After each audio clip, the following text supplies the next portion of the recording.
Hello and welcome to Joy News at 6. The news is live on Joy 99.7 FM and hits 103.9 FM in Accra.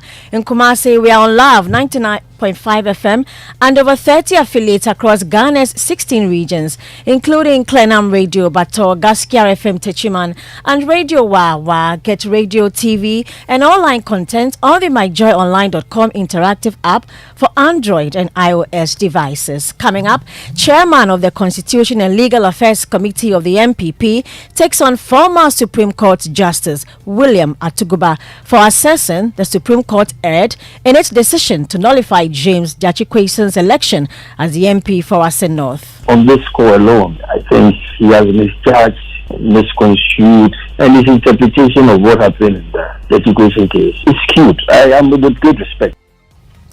Also, Ghana Traditional Council urges Greater Accra residents to stay home as final rites for late Ghana State Queen Mother Manyana Dede Omedru III begins.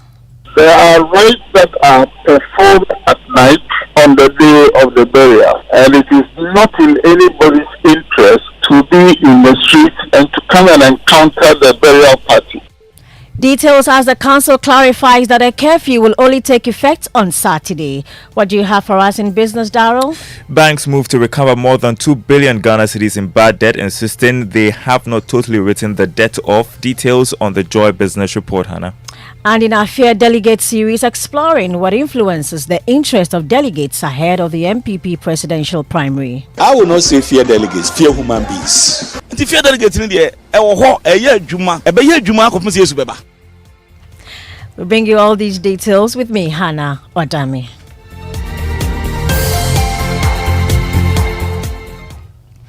Let's start with Chairman of the Constitution and Legal Affairs Committee of the New Patriotic Party, Frank Davis. Now, he's taking on former Supreme Court Justice William Atuguba on his recent assertion of the Supreme Court's decision to nullify James Jachikwayson's election as the MP for Asen North in 2020.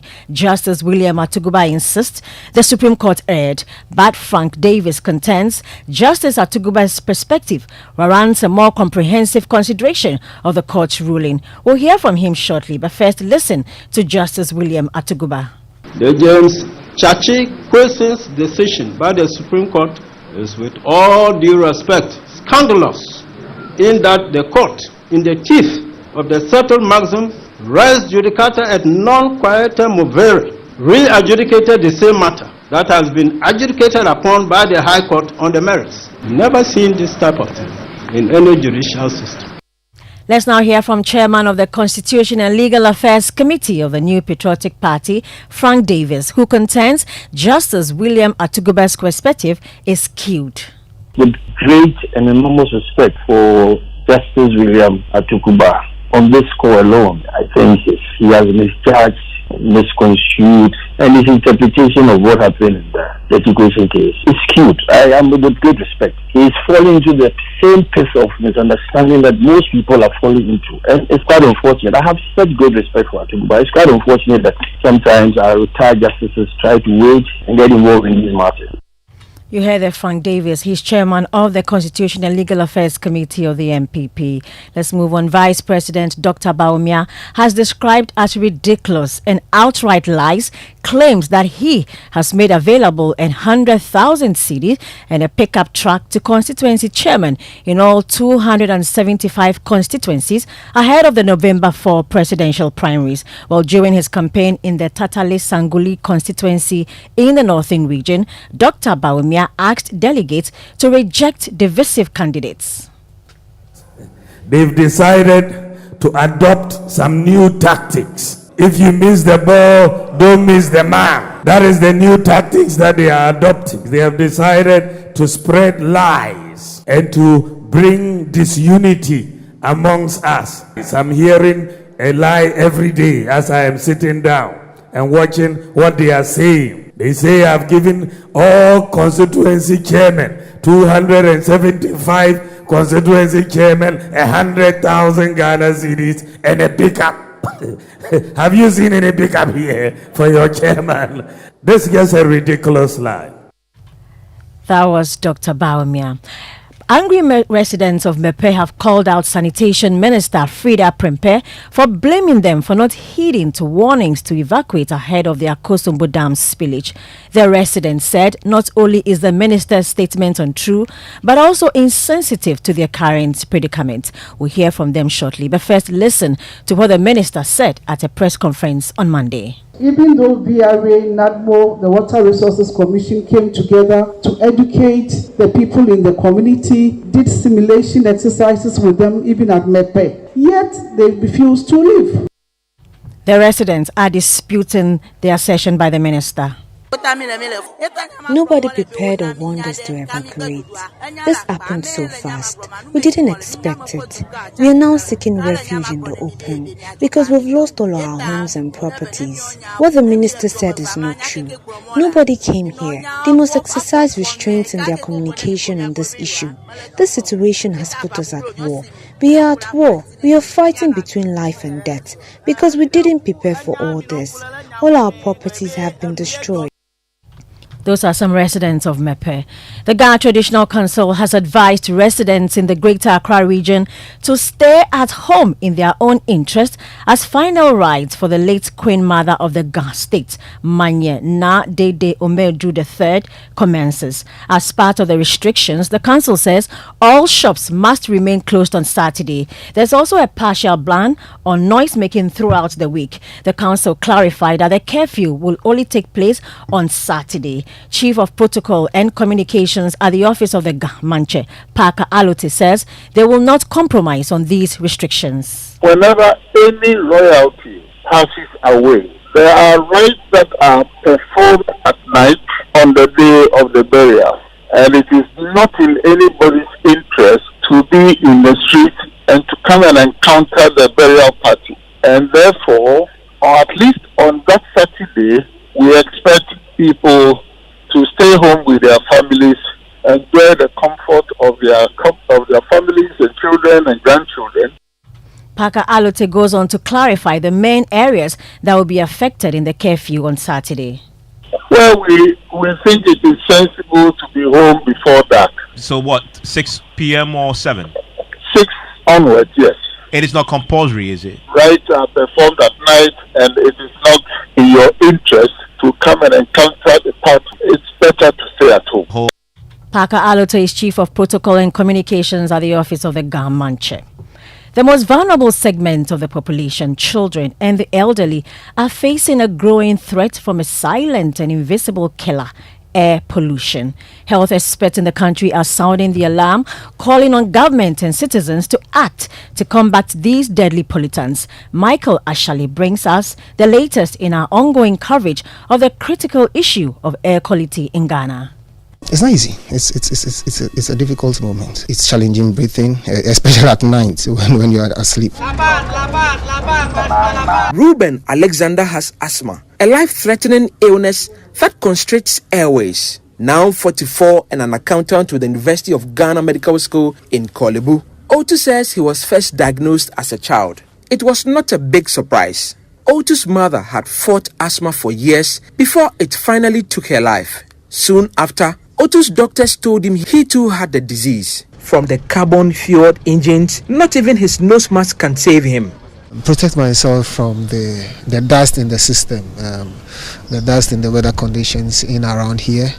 It would help me to at least have a clean breath. And especially when I use the tro and stuff, people might come in with all sorts of perfumes in which might not be that best for me. Air pollution has been associated with several diseases, notably respiratory diseases, acute ones as well as chronic respiratory disorders, lung function disorders, cardiovascular diseases, and even in recent times there are linkages with adverse reproductive health outcomes like miscarriages. Michael Ashali brought us that report. Now, fear delegates has become a popular statement during internal party elections in Ghana.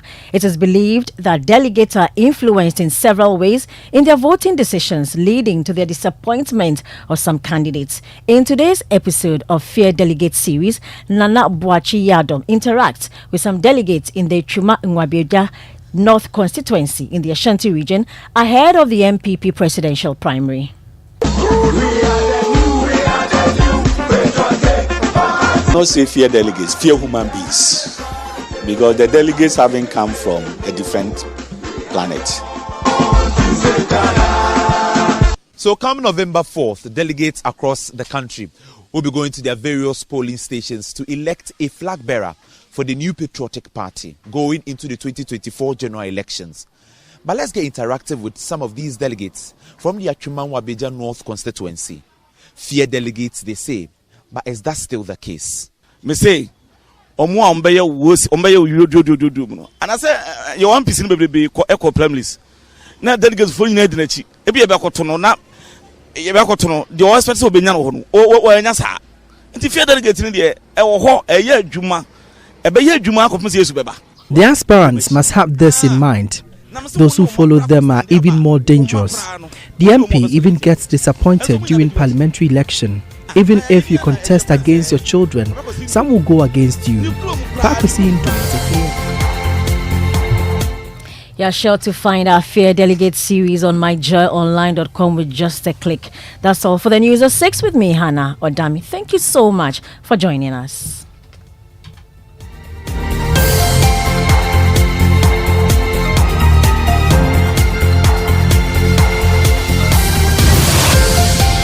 Joy 99.7 FM, radio for the discerning listener. You know, Papa, see that? And it's rickety car. Hey, Papa! Bobo, so how your engine now? It is half man, half amazing. Thanks to Quartz and you can feel better energy. Can't touch this. Actually, guys, so Sancho's engine just died like that? Yes, so somebody managed to convince him that there is a better engine oil than Quartz, and he switched. Sancho Panzapa. Now, which engine oil can be better than Quartz? No other, my guy. Quartz with its age-resistant technology, it keeps your engine younger for longer. Now you know. Have you guys seen the new bottle design? It's superb. Quartz 9000 from Total Energies there improves fuel efficiency. Why do you think Mr. Mane and Logoso have taken the Quartz Nation movement World Cup like that? Sorry. Chairman. Hey, Quartz. Keep your engine younger for longer. Behind every door lies a world of opportunities. And with Absa's flexible loans, you hold the master key to open all the doors to your dreams. Doors to a new horizon and everything you could ever dream of. At Absa, we help you open the doors to all your dreams. Whether you want to buy a home, a plot of land, or finance your personal projects, our flexible personal loans, mortgage, and credit cards can make it happen. Visit absa.com.gh to discover how to get things done. That's Africanacity. That's Absa. Terms and conditions apply. Hello Ghana, I've got great news for you. After 26 years of academic excellence globally, Botho University is now in Ghana, offering degree programs in health information management, cybersecurity and risk management, software engineering, network security and computer forensics. Admissions are ongoing for January 2024 with up to 50% scholarship for the first 150 students. We offer flexible payment terms, internship opportunities and experiential exchange programs with our sister campuses. Pick up your admission form today at our East Legon campus near ANC Mall or call 0302-523-782 or WhatsApp 020-990-4714 for more information. Botho University, vibrance, innovation, impact. No matter your water needs, Syntex has it all. Syntex tank was first to introduce double layer tank, And now you can have as many layers as you want. Sintex Tank was first to introduce white inner layer tanks in Ghana and now introduces the customer specs order, which will let you order any color and size you want. Sintex Tanks gives you the biggest warranty of 7 years, which no other tank gives you. So whatever your water consumption, size of project or demand, choose Sintex Tank. Sintex Tank, stress-free. Sintex Tank, reliable. Sintex Tank, maximum guarantee. Call 0244 335 168, Kumasi 0505 555 666, or visit syntexgh.com. Sintex Tank, a strong, a tough. Kwame! Yes, ma. Inswane beto, shana chisho bola ni kogu gartenim na inswane mfanenko. Wate? Yo, matema.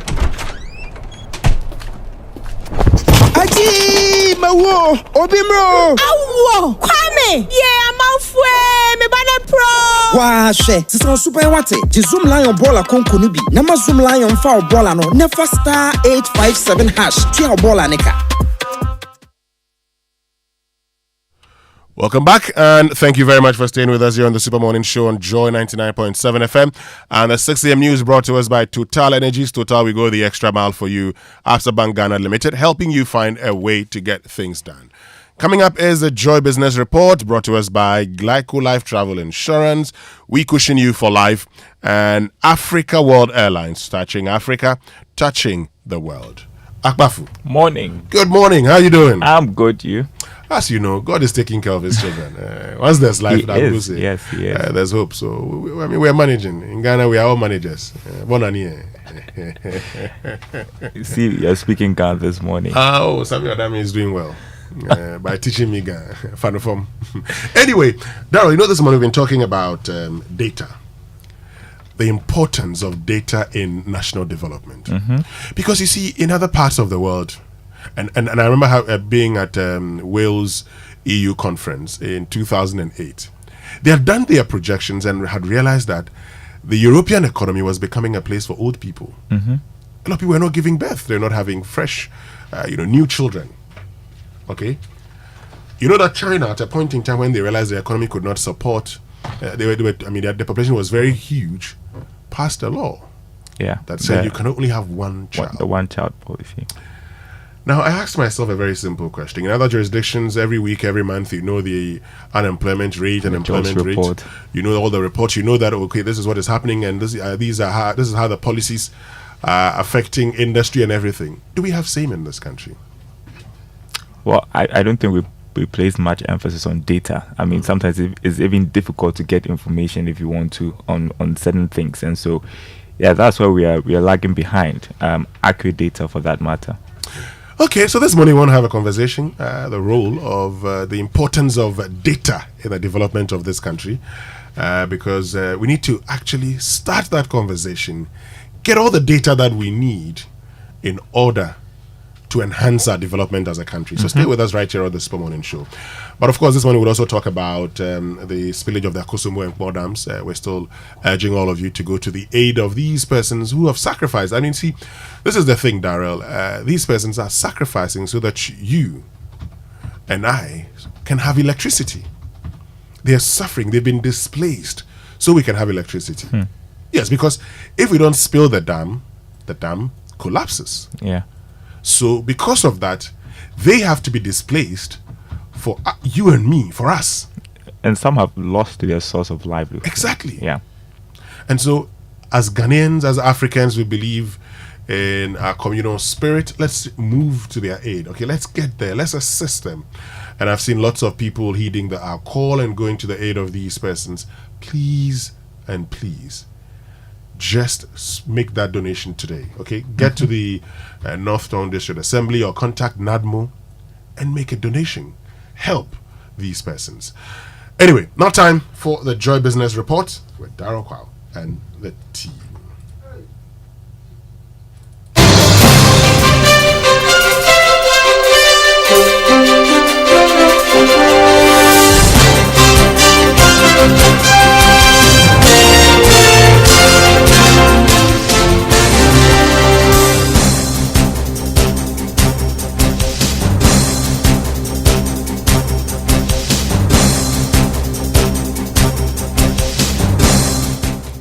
Hello, good morning. Welcome to the Joy Business Report. Coming up this morning, banks move to recover more than 2 billion Ghana cedis as bad debt, insisting they have not totally written off the debt. Also, Bank of Ghana says banking sector's performance in the first 8 months of this year robust despite weakening in some key financial soundness indicators. Plus, National Insurance Commission to roll out measures to reduce underwriting losses after some insurance companies were badly affected by the domestic debt exchange program. Details coming up.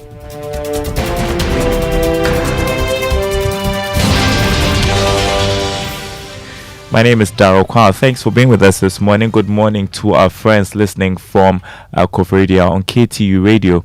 First up, banks are taking aggressive measures to recover all the loans they fear might go bad.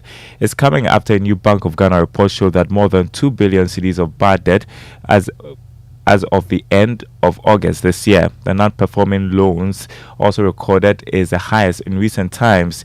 Chief Executive of the Ghana Association of Banks, Shonewa, tells Joy Business fresh lending to businesses in the coming months will be affected. When you read in the news that banks have written off, it does not mean that they are forgiving the debt. You're going to go after it? Of course. Just for accounting purposes? Just for accounting purposes. But then whoever is the distressed party should be on standby. Banks are definitely going through the process to ensure full recovery. And to that extent, we've already commenced on discussions with the offices of the Chief Justice, her leadership, Justice Tokonu, on how the court process can help facilitate early and easy recovery when there is distress on the books of the banks. Again, just yesterday, in our offices here, we were in a meeting of the Lands Commission. We are also working with them. How do we streamline, our collateral perfection, our collateral registration, documentation? You had a Chief Executive of the Ghana Association of Banks, John Ewa. The Bank of Ghana says the banking sector's performance in the first 8 months of this year was robust despite weakening in some key financial soundness indicators, particularly asset quality and solvency. According to the central bank, the balance sheet of industry remained healthy, evidenced by sustained increases in total assets, deposits and loans. Here's more. The regulator of the banking industry said banks remained sound during the first 8 months of this year, notwithstanding signs of the lingering impact of the domestic debt restructuring and the challenging macroeconomic environment on the sector's performance. This is evident in the prudential data for the first 8 months of 2023, pointing to higher profit levels. It signaled some turnaround from the losses incurred in December last year because of the phase 1 of the domestic debt exchange program. Additionally, the central bank said sustaining the high profits recorded during the review period could be capitalized by banks to improve their solvency positions. But the key risks in the outlook remain asset quality risks, which are on the upside. They could potentially erode some of the gains to be realized from the high profits being posted by the industry and the potential risk to financial stability from the phase 2 of the DDEP. That was a Business Desk report. Economist Dr. Patrick Isumin has said that even though it is important to review some of government's social intervention programs to make them more effective, he kicks against any move to reduce funds injected into such projects. He argues that social intervention programs all over the world are targeted at the poor and vulnerable. Hence, reducing funding to such programs will hurt the needy in society. Speaking to Joy Business after the finance minister hinted that the programs will be restructured in the 2024 budget, Dr. Sumin advised government to make it more targeted at the poor. It's definitely worth reviewing any new programs that government implements to see what is working and what is not working. And if you take the case of the flagship program that this government has brought, I think it's important that we do an assessment to see where it has worked and what we can do to improve it. Now, what we have to understand is if our goal is to reduce expenditures, if you look at all those social intervention, the flagship program that we can call social intervention, take the free SHS, if you take LEAP, if you take school feeding, if you take all of them, they are less than 5 billion. You had Dr. Patrick Isumin, who is an economist with the University of Ghana Business School. Customs officials at various border towns are calling for more resources to deal with traders using unapproved routes for smuggling. According to the second in command at the Aplau border checkpoint, Emmanuel Parker, this is necessary for the team to ensure the appropriate revenue is accrued for the state. He was speaking to Joy Business at the Dabala border post, where the team intercepted some 6,000 pieces of mobile phones and over 11,000 pieces of wax prints smuggled into the country without the payment of duty. Here's more. The wax prints were intercepted at the border post of Dabala in the Volta region when officials of the Customs Division of the Ghana Revenue Authority were on duty. The importer failed to pay the assigned duties on the products, which is estimated at about 1.3 million cedis. Meanwhile, on a separate operation, officers at the Japon post also intercepted 6,000 pieces of mobile phones which are yet to be evaluated. Dari Abdallah is the officer in charge, Eastern Corridor Monitoring Team. 11,000 full pieces imitation wax. We're talking around 1.3 million Ghana cedi without penalty. So if they are imposing 100%, that will be times 2. Second in command for the Aplau border checkpoint, Emmanuel Parker, has been highlighting the need for more resources to officials along the border post, since many of such traders try to evade duties and use those areas.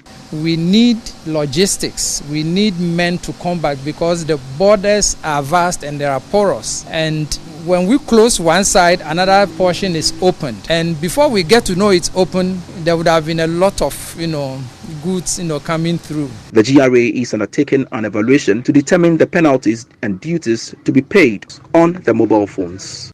In other news, the Ghana Chamber of Telecommunications has indicated that it is increasing its efforts by collaborating with the Cybersecurity Authority and the Bank of Ghana to clamp down on activities of hackers and cyber criminals. According to Chief Executive of the Chamber, Dr. Kenneth Ashigbe, the public must take advantage of the Chamber's fraud control dashboard to provide the authority with the needed information to track cyber criminals. He was speaking at a seminar organized for students of Accra Girls Senior High School to mark the Cyber Security Month. The Chamber has what we call the Fraud Control Dashboard. It's a platform that if you are defrauded, if even your device is stolen, you report to a telco. So maybe you're stolen from telco 1, you report to him. They would investigate it. If they find out that there's some legitimacy, what they would then do is that they will block the number that person used. They would also block the device the person used as well. So when the device is blocked, that device will not be able to put another SIM and use it on any other network. We're partnering with the Cybersecurity Authority and the Bank of Ghana in that regard. And so it's really important that, we continue this thing of creating the cyber awareness, getting people to improve their cyber hygiene. Chief Executive of the Ghana Chamber of Telecommunications, Dr. Kenneth Ashigbe. The National Insurance Commission says it is taking steps to tackle the growing trend of underwriting losses recorded by insurance firms in recent years. According to the Acting Commissioner Michael Andor, building an efficient system to reduce underwriting losses has become imperative due to the decline in investment income as a result of the recent domestic debt exchange program. He says the regulator, together with the Ministry of Finance, will provide financial assistance to cushion insurance firms badly affected by the recent economic shocks. He spoke to Joy Business at the 2023 International Conference on Inclusive Insurance, which was co-hosted by the NIC. One thing that we have has come to the attention is that a lot of the insurance companies tend to be making underwriting losses and have been depending on investment income to break even and to make profit. And if you listen to the minister, the whole idea of this is to get into a lower interest rate regime. This means we may not be able to continue relying on investment income, and so we are taking a strategic approach to addressing those underwriting losses, improving efficiency to ensure that there is sustainability in the industry. We did also announce some regulatory forbearances to allow these firms to recover. You had Michael Andor, who is Acting Commissioner of the National Insurance Commission. You're listening to the Joy Business Report. Now, Ghana's upstream petroleum sector is expected to witness a significant boost following news of the likely comeback of U.S. exploratory firm ExxonMobil. Energy Minister Dr. Matthew Pokopempe says ExxonMobil is considering returning to the country after abandoning its exploration exercise in Ghana in 2021. Reacting to this development, energy strategist Dr. Yusuf Suleimana said the return of the oil firm will boost the fortunes of the upstream sector. Yeah, so the impact will be phenomenal. ExxonMobil, they are not a mean play. They are one of what we call the Seven Sisters. Though Ghana seems to be a bit of a smaller portion. So some of us with the fact that, they may find us not fit. But however, if the government, negotiation that they can do to get them back to get into the business, then that would be the best. They have Energy strategist Dr. Yusuf Suleiman are there. Well, it started as a game, something to while away time. At least that's how Johannes Klug felt at the beginning. But now his business, Logon Voice Limited, which provides IT solutions, has become a game changer for other businesses. Exactly how? Well, the Joy Business Van will today share the journey of one of the fastest growing IT companies in Ghana. Here's a promo. This Wednesday on the Joy Business Van, Johannes Klug, CEO of Logon Voice, an IT solutions provider, lets us into his world. At the beginning, it was all a game, and everything started from way back from my bed. It was just playing around, falling in love with IT early. Johannes will share how his company is providing tailored software solutions to grow businesses. Let's say you are not in Ghana, you have about 4 businesses in Ghana. You set the business with the system can have up to 10 branches. Some have unlimited branches. So when you are out there, you'll be able to know how many sales happen in your system, in your shop, this particular shop. At the end of the day, you know that you can track all your businesses from your app. It's a whole new digital experience. Logon Voice on the Joy Business Van this Wednesday on TV, radio, online, and on ground. All right, so do make a date, 1 p.m. right after the Joy Business Report, 5 p.m. on Business Live on the Joy News channel. Hear how Logon Voices IT solutions are providing businesses the needed support to scale. And before we go, let's just check the markets for you. Let's begin with the commodity market. This morning, crude oil dropping to $87 a barrel. Gold appreciated marginally to open trading at $1,972 an ounce. Cocoa lost $30, selling this morning at $3,729 a ton. On the currency market, the dollar going for 12 cedis, 8 pesos. The pound going for 14 cedis, 75 pesos, and the euro going for 12 cedis, 75 pesos. More news on our website, myjoyonline.com/business. My name is Daryl Kwao. Thanks for listening. The Super Morning Show continues. Here's Winston. Yeah, Akwafu. Hey, the dollar to they give Gabakra. 12 cedis, 8 pesos. It has to stop that. Well, the dollar must stop that. We are heading to that season, so we know that. But you see, we're getting to that season. But a lot of people have probably imported already. But who knows? Maybe they are now paying, so a bit of a demand there. But you know what? As the dollar, appreciates and the cedi depreciates, what happens is that you go to the ports, and the cost of import duty and VAT and everything increases because all of these are measured using the exchange rate. So it's a bit of a problem. And we need to focus on that. Anyway, thank you very much, Dara, for joining us with the Joy Business Report. Time now for our inspirational song for today, brought to us by Duraplas Ghana Limited, producers of quality PVC and HDPE pipes and water tank, the only water storage tank with a level indicator.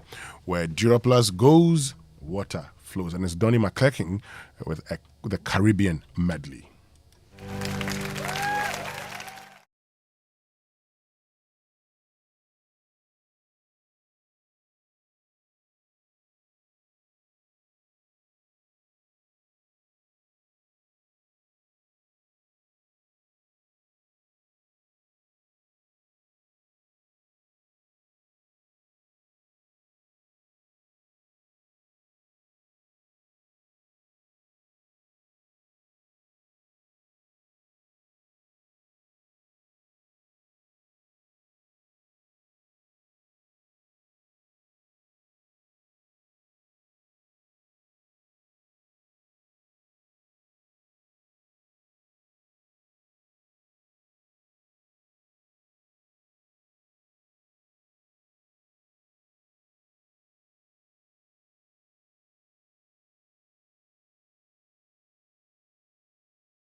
Good morning, Raymond Aqua. Good morning. It's a wonderful song. It reminds me of the action songs time. Yes. I'm not sure that some people did action 1970 songs. or 1960. Yes. Oh, this is very close to the 70s. Okay, so none of you would have been there. How would I know? Yes. I was born in the 80s. Oh, really? This record. It is contrary to what the evidence suggests. Anyway, let's get into our Drive Safe campaign. Now, the Drive Safe campaign is brought to you by Join using the Multimedia Group and supported by Toyota Superior Quality. Now, we observed something that you say consistently, and after it's been more than 6 months, right? It's been a while. Yes. A couple of months. Yes. We cannot be complaining about one thing, and it's very dangerous. That traffic light just at this on our stretch.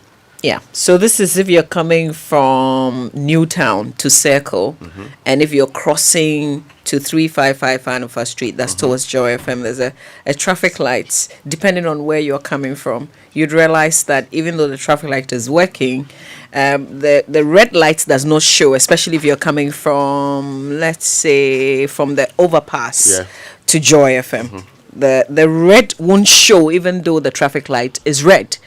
But those coming down from Newtown to Circle, the lights will be green. Yeah. So if you're not very familiar with the nature of the traffic lights, you will think that it's not functioning and you will just drive and cross. And it's been causing a lot of accidents. It's really extremely dangerous. The traffic light is red, but it's appearing as though the traffic light is not functioning. Meanwhile, you did not those on the other side. Because from experience, you didn't do because so. I know it. Yes, but that's the traffic infraction if you had done so anyway. But since you didn't do it, I think they should fix the problem so that they will prevent people like you from from abusing the laws of this country. This is an emergency, actually. Yes, because there's a possibility of a collision happening, especially if the guy coming there I've witnessed one before. Oh, really? Yes, I have. Oh, I see. I have. I mean, it's better that it's not functioning at all than what we have now. It's confusing signals to people, actually. All right. I think we can learn how to say it right now. And it's brought to us by Kingdom Books. At Kingdom, quality and affordability are hallmarks, and Societe Generale Ghana. The future is you. Something must be done. You say. And today's word is a very simple one. We're still learning how to pronounce words. And Raymond, you pronounced it correctly. Problem. Problem. I hear a lot of people saying problem. Oh, problem. Yes, problem. Some even say problem. The word is simply pronounced problem. And so if you want to say it right, it's that simple. Problem. And you're good to go.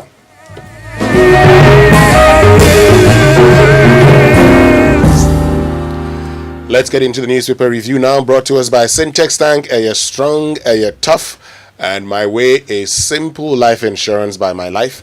And MTN Momo dial *165# on MTN to join My Way today. Well, before we bring you what's in the papers, the former Minister for Food and Agriculture, Dr. Owusu-Afriyie, has been talking to us exclusively. He says for 6 years he struggled, but to no avail, to restructure the finances of Ghana Cocoa Board, which according to him had gone out of hand. And he says the poor financial state is impacting the cocoa farmer. The sector has been in the news lately following comments by, of course, Finance Minister that he and the Governor of the Bank of Ghana would take a keen interest in monitoring the finances of Cocoa Board to ensure discipline in expenditure. Let's take a listen to Dr. Owusu-Afriyie Akoto. Governor of the Central Bank and the Minister for Finance, myself, will now be on the board. We also have set up a desk at the Ministry of Finance that will really interact with the financing division of Cocoa Board to make sure that the issues of fertilizer, cocoa roads, overheads, are all brought into an ambit of discipline.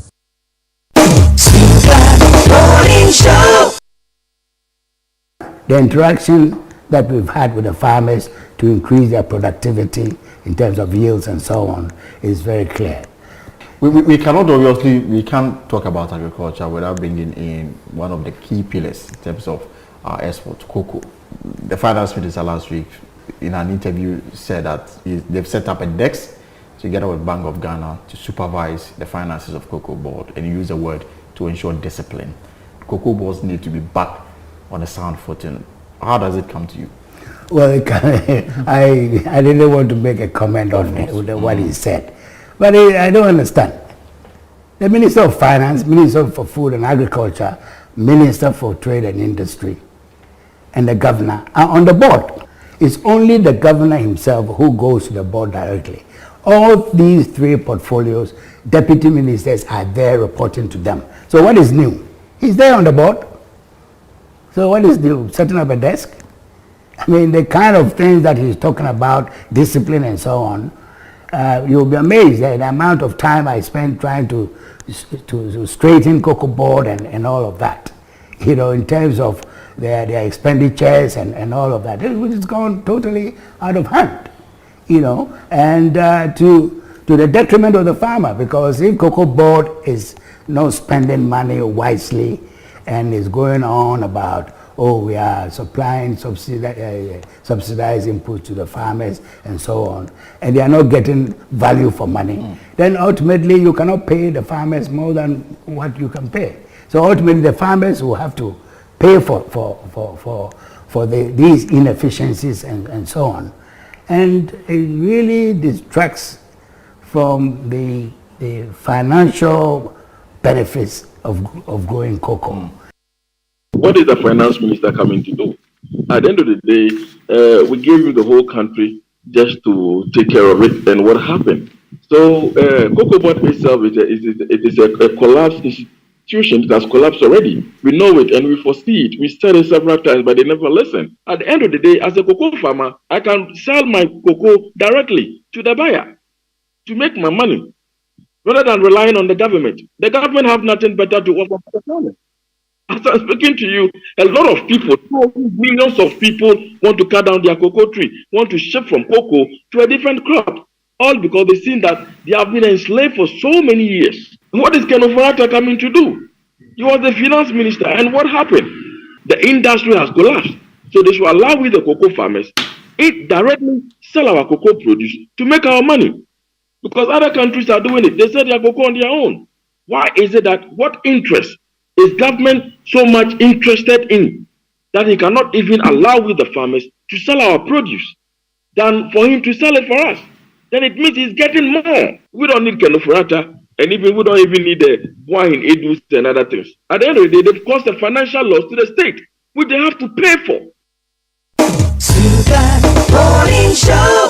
And you heard the president of the Concerned Cocoa Farmers Association, Nana Boateng Bonsu. Before that, you heard from former Agric Minister Dr. Owusu Efiri-Akoto speaking to Elton Brobe. And then you also heard from the Minister of Finance, Ken Ofori-Atta.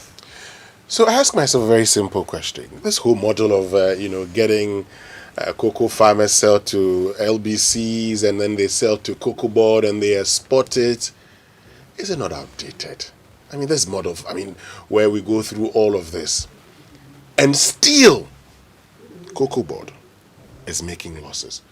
Why don't we just let the farmers do their business? Raymond, why don't you just let them? I agree with you, but for a very long time, we have seen cocoa as a backbone. Governments seek to profit, get part of the money that the cocoa farmers are actually supposed to be getting for other developmental projects. And it might not sound like a very bad idea from the beginning. It is when we do it to the detriment of that cocoa farmer. It is when we do it to the detriment of public financing that becomes a problem. Because it is a very simple structure that we complicate with a lot of loans, with a lot of processes, then we end up declaring that we have made losses. Now you ask yourself, how did we make the losses? The man declares that I have 50 tons for sale. We have sent people who will go and buy, then give to government. Then government goes to sell to outsiders. That's the structure we have run. And gives a percentage to these farmers. Yes, and give a percentage to these farmers. So you ask yourself, it's not we give all the money to the farmers. So, because we have first, we said it's our country and all of that. Then the second one we brought in was that we are helping the farmers grow better cocoa. So under the shed, the CHED, we're giving them inputs, we're giving them support, we're helping them replace old cocoa trees and with new ones so that we can continue the system. Anyway, if government feels that it really needs the cocoa, why is the government not planting its own cocoa?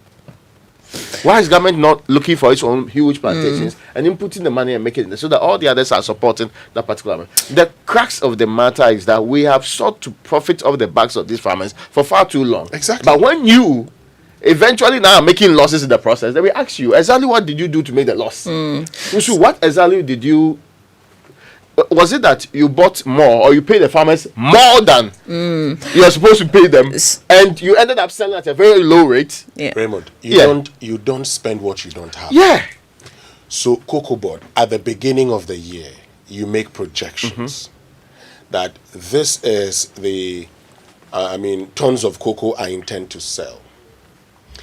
Even if you go, listen to this carefully, even if you go for loans and at the end of the day you do not meet that target, it is very simple. You don't get to spend buying these. Also, if you spent a lot of these things buying, farm inputs and stuff for cocoa farmers, and they are making losses, what prevents you from changing the model? To say, okay, look, I think we're making losses here. Let's change the model. Why do we think that it's all right making losses? A state institution that is to be buying cocoa, giving a percentage of it to farmers, is still making losses. Because and then as usual we start a conversation. Oh, we budgeted 1 million tons, 850,000 tons because of Galamsey. Galamsey has destroyed the cocoa farms. The Galamsey is destroying the cocoa farms because the cocoa farmers today feel it's important to sell their farms to illegal miners. And in any case, what's your job if you can't protect cocoa farms? So you know that your cash crop, you can't protect the people who are producing your cash crop. So why are you not telling us that Galamsey is destroying it? In the just ended season, Ghana lost around 150,000 metric tons of beans to smuggling in Galamsey. And you know, the last time Cocoa Board made profit was back in 2015. They've been making losses for 6 consecutive years, 2016 to 2021. Ask yourself a very simple question. If you lost 150,000 tons, how much did you input in there to get for that 150,000 tons? Yeah. So in that case, for instance, it means you're not going to spend that money in purchasing the loan that you've gone for. Okay, so going forward, what do you do? It's not always about sitting down and saying, oh, because we lost, and that's not the reason they are making losses. That's not the reason they are making losses. And we're actually losing a lot more. So from less than 200 million cedis to 2.4 billion in 2021. Ask yourself cocoa roads. Yeah. Ask yourself these sacks and things, the contracts, the bags that you produce. Who produces it? At what cost to the state? Yeah. The fertilizers and everything. At what cost to the state? In fact, we are not done with Cocoa Board. We'll come back to this issue. Yeah. Because we need to be prudent in the management of the finances of this country. And again, when you pay people very well and they're not delivering and making losses for 6 years, it's either you sack them or you reduce their salaries. They don't deserve what they have taken. If I go through the remuneration packages of the people who work there. Anyway, now the Daily Graphic is reporting this morning that records of 14.2 million patients have been digitized. That's very good. Now, construction of new cement factories suspended. That's the Trade Ministry speaking there. And Akosombo Dam spillage. Government will restore livelihoods. This is Fatimatu Abubakar, Deputy Information Minister, on the front page of the Daily Graphic. And of course, she's assuring the victims, we'll be having this conversation and be saying, hopefully, as she has said, we will see the evidence of it pretty soon. But there's another leg to this conversation. Time to consider relocation? Maybe. Yeah. We can start that conversation based on all the data available to us. When the dam was being built, a lot of communities were relocated. And in 2010 or 11, when we spilled recently, the impact was not as huge as this. Yeah. So going forward, you can't rule out all the factors coming together. You can't if you rule out rule the in spillage. climate change and possible increase in rainfall and all of that, the possibility that this may be repeated anytime in the future is high. It's high. So what do we do? Exactly. Well, we need better housing structures, or we need to relocate them completely, because we can relocate the residents, right? I think the businesses, because of the genuine and proper locations that they want to find themselves, maybe a restructuring that takes advantage of a system like that. And elsewhere, they have done so. Exactly. They have built houses that are actually able to withstand some of these pressures and all of that. The Daily Guide newspaper is reporting police has deposited NAM1's 2.5 million Ghana cedis at Bank of Ghana. Court is to determine the distribution, and the police released a statement. They say the action, in accordance with advice from the Office of the Attorney General, transpired on October 20. This was in the statement. NAM1, popularly known as his name is Nana Appiah Mensah, popularly known as NAM1, handed over his sum, which has now been placed in the police exhibit account at the Bank of Ghana, earmarked for the court's attention.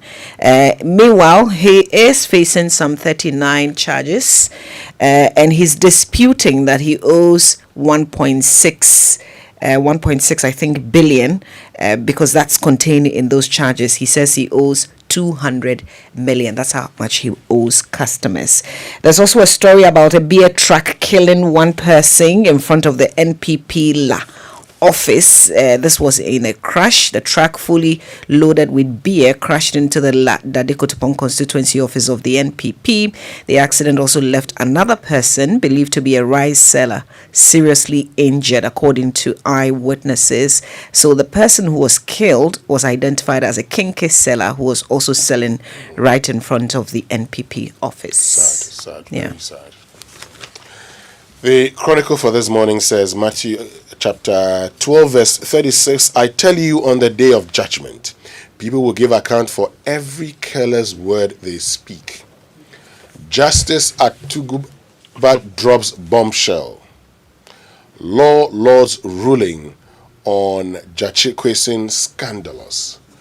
And he was speaking during a lecture yesterday. VRA promises not to abandon flood victims, and says Kumasi now a big village. That's according to a Catholic priest, all on the front page. And back page, a lot of sports stories there, because the Champions League is today.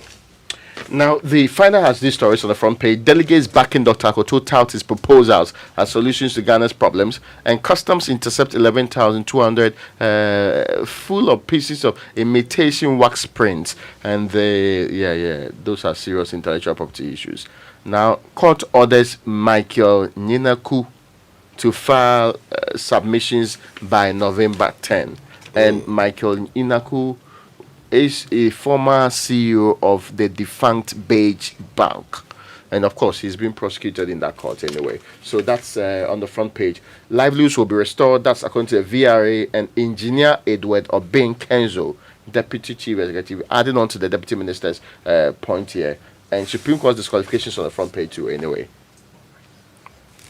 Let's get to our online news review, and it's brought to us by Zenith Bank, in your best interest, and Goyle Good Energy.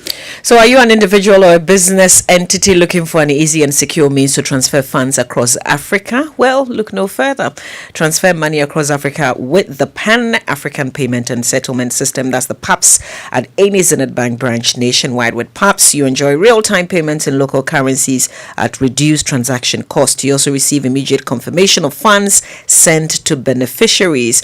So visit any Zenith Bank branch nationwide for your instant cross-border payments via PAPS. Think PAPS, think Zenith Bank. Zenith Bank, in your best interest. And on myjoyonline.com this morning, traffic guru judgment that Boache Jakum has explained contract termination according to Dr. Kobna Donko. Terminating GPGC contract didn't make sense. Kobna Donko on 140 million judgment debt. And also here, remove COVID-19 and special import levies in the 2024 budget. That's according to Guta. And on citynewsroom.com, appointment of judges must be based on merit, not on chronism, ethnicity. Justice Atuguba, who is a former Supreme Court judge.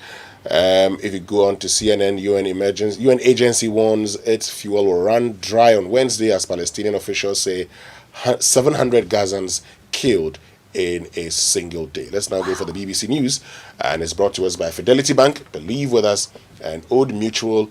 10 years of greatness in Ghana, here for a lifetime. For decades, we have helped businesses connect with their trade partners all over the globe. From Ghana to Burkina Faso, Côte d'Ivoire, Benin, Togo, Senegal, China, Morocco, France, Netherlands, and many other countries.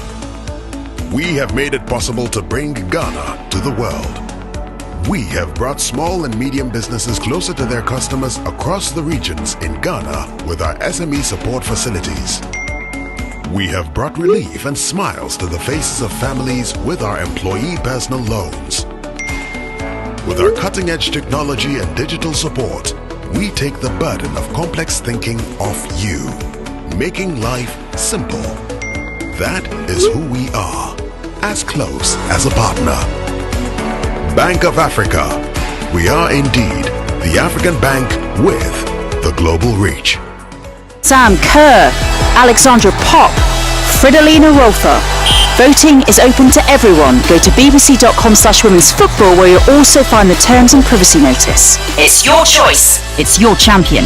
Voting closes on Friday the 3rd of November at 9 GMT.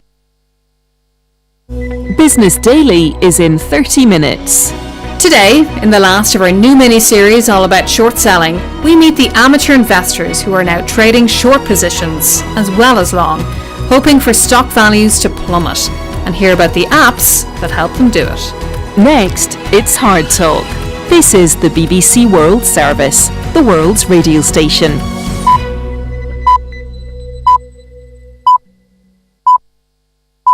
Coming up after the news from the BBC World Service, it's Hard Talk with me, Stephen Sacker. Today I'm in Manchester, a British city which, like so many others, profited enormously from the... Online.com, which is almost like a joke, because this MP is confessing to something that I was looking for regulations against it. Nothing necessarily, except that I remember when we were doing the DDEP, we were told not to keep dollars. But the MP for BBNE Ariaso, Alfred Obingwate, says he has the financial strength to ensure the delegates of the party, that's the NPP party, retain him in the party's upcoming parliamentary primaries.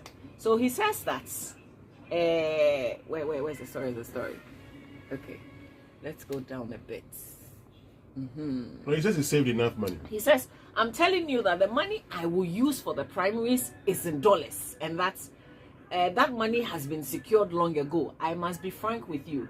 That is money I am not touching under any circumstance. So first of all, two issues. We save money in dollars when we've been encouraged that we should not, unless that has been lifted. Okay, two, the fact that he is saying that he will secure his position by giving people money.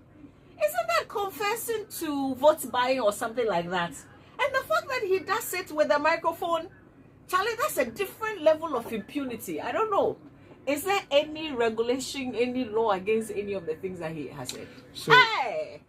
So yes, you can buy votes. In fact, our laws expressly forbid you from doing so. But just like many other laws in the Republic of Ghana, they appear more as suggestions, because they are flagrantly abused. Nobody cares, nobody takes anybody on, and it's just standard practice in the Republic of Ghana. So I am not so shocked. In a proper state, he will be investigated, not for saying that I want to buy votes. Well, he hasn't explicitly said he will buy, right? Yes. He hasn't used that word. Yes. Yeah. But you don't have to necessarily say, that's why you have to be investigated, so that we come to some conclusion on what you really want to do or what you are doing. That's one side of it. The other part is that we know people buy votes in the Republic of Ghana. They buy retreating, they buy votes with different forms. Sometimes, in fact, the man was even sitting on TV when he said he went around to give transportation, and they'll justify it. I mean, I've heard the communicator of the NPP descending so low into the gutter and justifying why they should give money to people, saying that when I go there, they say they're hungry, what should I do? I mean, and the people he sat on that panel with, they say, hey, why not? Including the guy who hosted the show too. So as for your laws, they are mere suggestions. And these are some of the times. Wait, so the laws are mere suggestions. Yes. These are not bills before Parliament. Oh no! I'm saying they are mere suggestions. If they were not, we would have acted on them from previous times, and we know what to do in these circumstances. But the people can also punish people who seek to buy their votes, except they are in cahoots with them. But what they forget is that these guys and the people who are actually buying your vote, they're not buying your votes with money from Dubai. They are not rich oil merchants from Dubai. They've taken your money and recycled cement is giving it back to you, but you're getting a small portion of it. But whenever you get those monies, you should know that that's why you don't have water in your area. That's why you don't have that proper public service that's supposed to be having. Yeah. So we discuss corruption at the end of the day, but we don't get to the point is that that's how illicit financial flows happen. Yeah. You clean and bring it back into the system. Yeah. You share it with the same group. You give a small portion of it. Then he gets the large chance. But you still think he's buying your vote just for that purpose. Yeah. We should get to the point where we are alive to some of these tactics and can root it out. Think about it for a second. The UK member of Parliament is the one saying this, and the kind of uproar that would happen, and what would greet this kind of announcement. In fact, that gentleman will be out of Parliament soon. Recently, they even demanded that those who are taking other jobs stop doing the job of the state because they'll be too distracted and it's too unconscionable. They didn't say it was unlawful, but it was unconscionable for them to do so. Raymond. But this is the Republic of Ghana. That's where there's conscience. In that country. Yes, but the laws are mere suggestions. Yes, for us, I disagree with you. The laws are the laws. We make everything, we do everything in a laissez-faire attitude. That's like how we run the economy. Everything is like that. It's okay. You know, so today, the man is talking about I've saved enough money. He's indicating to you. So this one like this, you'll be monitoring him. Yeah. Once he shares the first money, you grab him. Yeah. But where did he even get the money from? The money that Well, he that's why it's a grouping. That's because he was you working must for see. the states, wasn't he? He's worked for the state before. You investigate him. How did he get the money? Yeah. You don't have to tell us so. No, you working should be working on the ground. You investigate him. How did he get his money? As for saving in dollars, currency is a store of value. So, Yeah. I mean, Especially when you also have But we've been discouraged from doing that in recent times. a discouragement. Why? Let me be very honest. But you should, because it was not a sensible economic decision. Everybody, including the people who were in government, were all saving in dollars. Why? Did you see some in their bedrooms? So that conversation was only to ordinary people who did not pay for themselves. As for discouragement, when your currency is consistently depreciating, Yeah. and you encourage people not to, and you discourage people from saving in dollars. No. I would even tell them to save in dollars. Yes, even though it hurts all of us, but that's because of what we have become. Yeah. Okay. Yes, I mean, I want. If we had too much dollars in this country, okay, if we're doing the things we're supposed to do, that would not be an issue. So as for saving in dollars, that's his own problem. I don't have a problem with saving in dollars, but my issue is that so he saved dollars from where? And if he gives you money, you are a member of Parliament. How much is your salary? You save. Even if people give you have how many? You have 20. You said you have about over 1,000 delegates. Even if they pay 20,000, you can pay. So if you spend 20 million, let's even slash it and say 10 million on elections. 10 million. Your salary as a member of Parliament for 4 years is not up to 10 million. What are you going to be doing in Parliament that you get that money back? Think about it. What is it that you'll be doing? Is it a case that your time in Parliament will be used in pursuing your private interest? So using your leverage as a member of Parliament, to achieve your private gains instead of actually being a check on the executive. That's it for you. That's it. In any civilized jurisdiction, we will be telling him not to resign as a member of Parliament. But this is Ghana, where if you say he should resign, they'll ask you who you are. That's Ghana for you. That's right. There are suggestions. MyJoyOnline.com, which is almost like a joke, because this MP is confessing to something that I was looking for regulations against it. Nothing necessarily, except that I remember when we were doing the DDEP, we were told not to keep dollars. But the MP for BBNE Amiaso, Alfred Obingboate, says he has the financial strength to ensure the delegates of the party, that's the NPP party, retain him in the party's upcoming parliamentary primaries. So he says that. Where's the story? Okay, let's go down a bit. Well, he says he saved enough money. He says, I'm telling you that the money I will use for the primaries is in dollars, and that's that money has been secured long ago. I must be frank with you. That is money I am not touching under any circumstance. So first of all, 2 issues. We save money in dollars when we've been encouraged that we should not, unless that has been lifted. Okay, 2, the fact that he is saying that he will secure his position by giving people money. Isn't that confessing to vote buying or something like that? And the fact that he does it with a microphone, Charlie, that's a different level of impunity. I don't know. Is there any regulation, any law against any of the things that he has said? So, hey! So yes, you can buy votes. In fact, our laws expressly forbid you from doing so. But just like many other laws in the Republic of Ghana, they appear more as suggestions because they are flagrantly abused. Nobody cares, nobody takes anybody on, and it's just standard practice in the Republic of Ghana. So I am not so shocked. In a proper state, he will be investigated. 649-054-0109-901 or email myhome@republicghana.com. Offer is valid until 31st January 2024. Terms and conditions apply. Republic Bank, we're the one for you.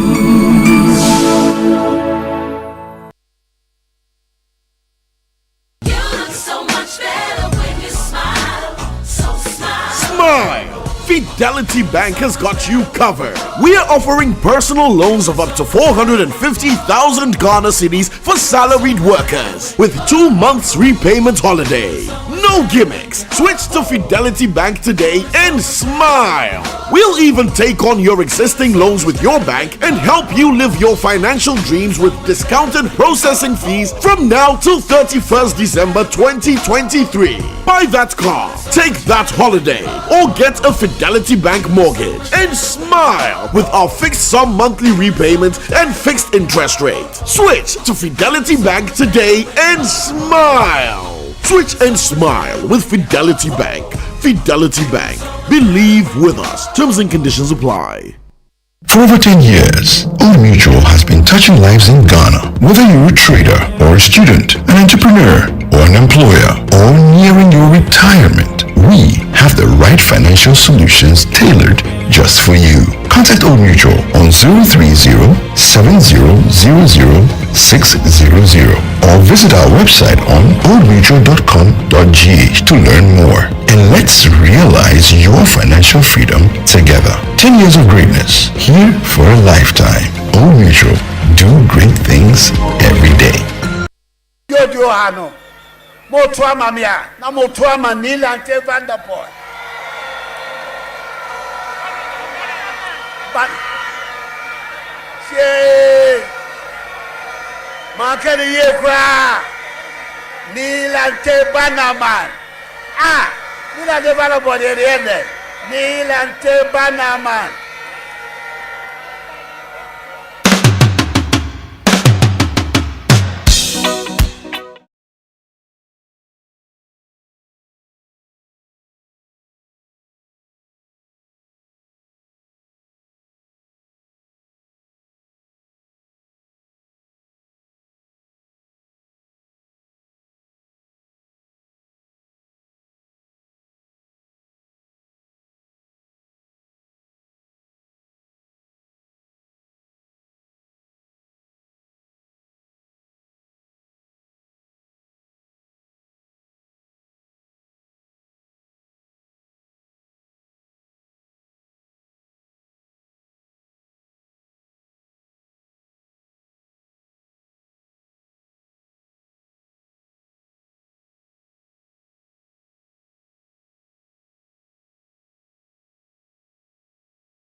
Morning show on Joy 99.7 FM. We have a big data conversation later this morning. Where does data come into play when it comes to creating more efficient and effective policies? How is it possible to predict, for example, behavior, crime, or fires using data collected? And of course, we're also looking at how Cocoa Board continues to make losses from 2016 to 2021. And why do we still have Cocoa Board really? What's the use of Cocoa Board if we continue to make all these huge losses?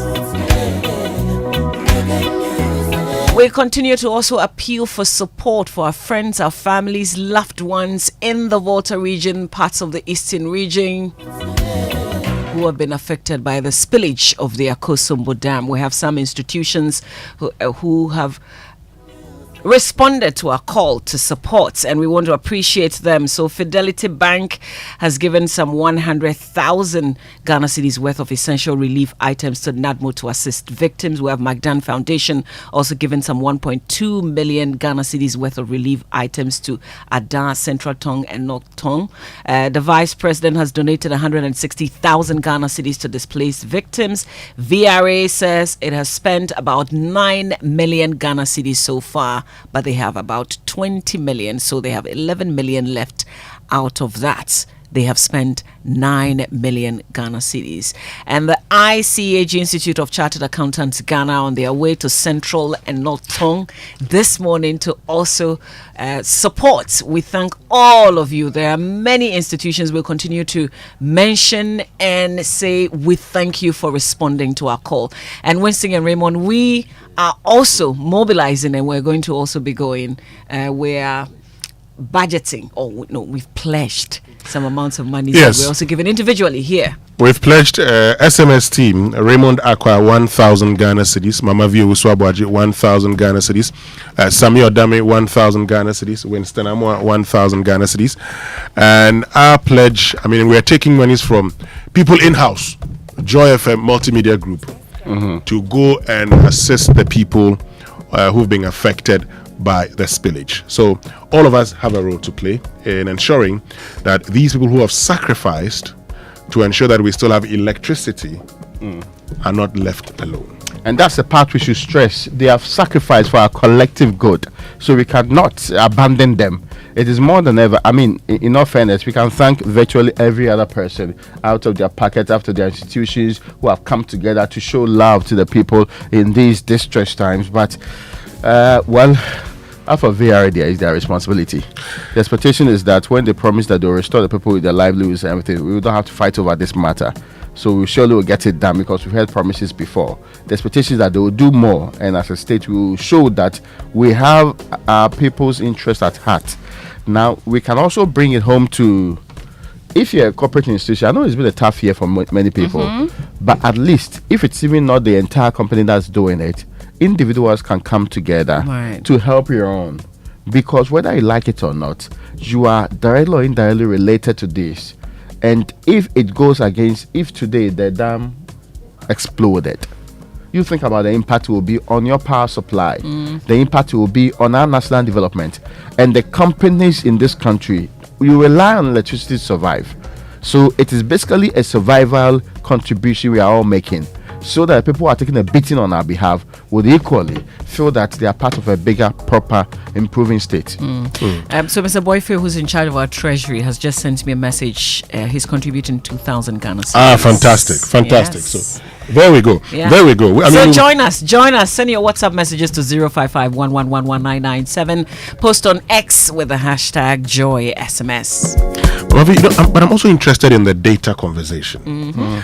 And so today, as we speak, for instance, it's important to know the 1.6 million youth population that we said were unemployed. What has become of them? How many of them, Raymond, are employed currently? How many of them are still unemployed? And how many of them, the youth actually, have moved from employment to unemployment? Bearing in mind that when it comes to even employment, we look at the fact that whether you did anything that earned you money within the last week of the survey. The critical point is this. how sure are we that the policies that we put in place are working? So it doesn't have to become like the Living Standard survey where you do 7 and you wait for 3, 4, 5 years and you do 8 and you say, okay, so from over the last 4 years, these are the figures. Consistently, how are we using data? How many people today have fallen below the poverty bracket? How many people today have become poor because of the policies that government is implementing? Or how many people today have moved out of poverty because of the policies that government is implementing? How are we ensuring that all of these influence the decisions that we make? It's very important because, look, you cannot improve when you don't measure. You cannot develop when you don't know where you're going. And you only get to appreciate where you're going when your decisions are influenced by data, when so your monitoring and evaluation is backed by data. How are we using data to transform this country? Where is the data when it comes to Ghana?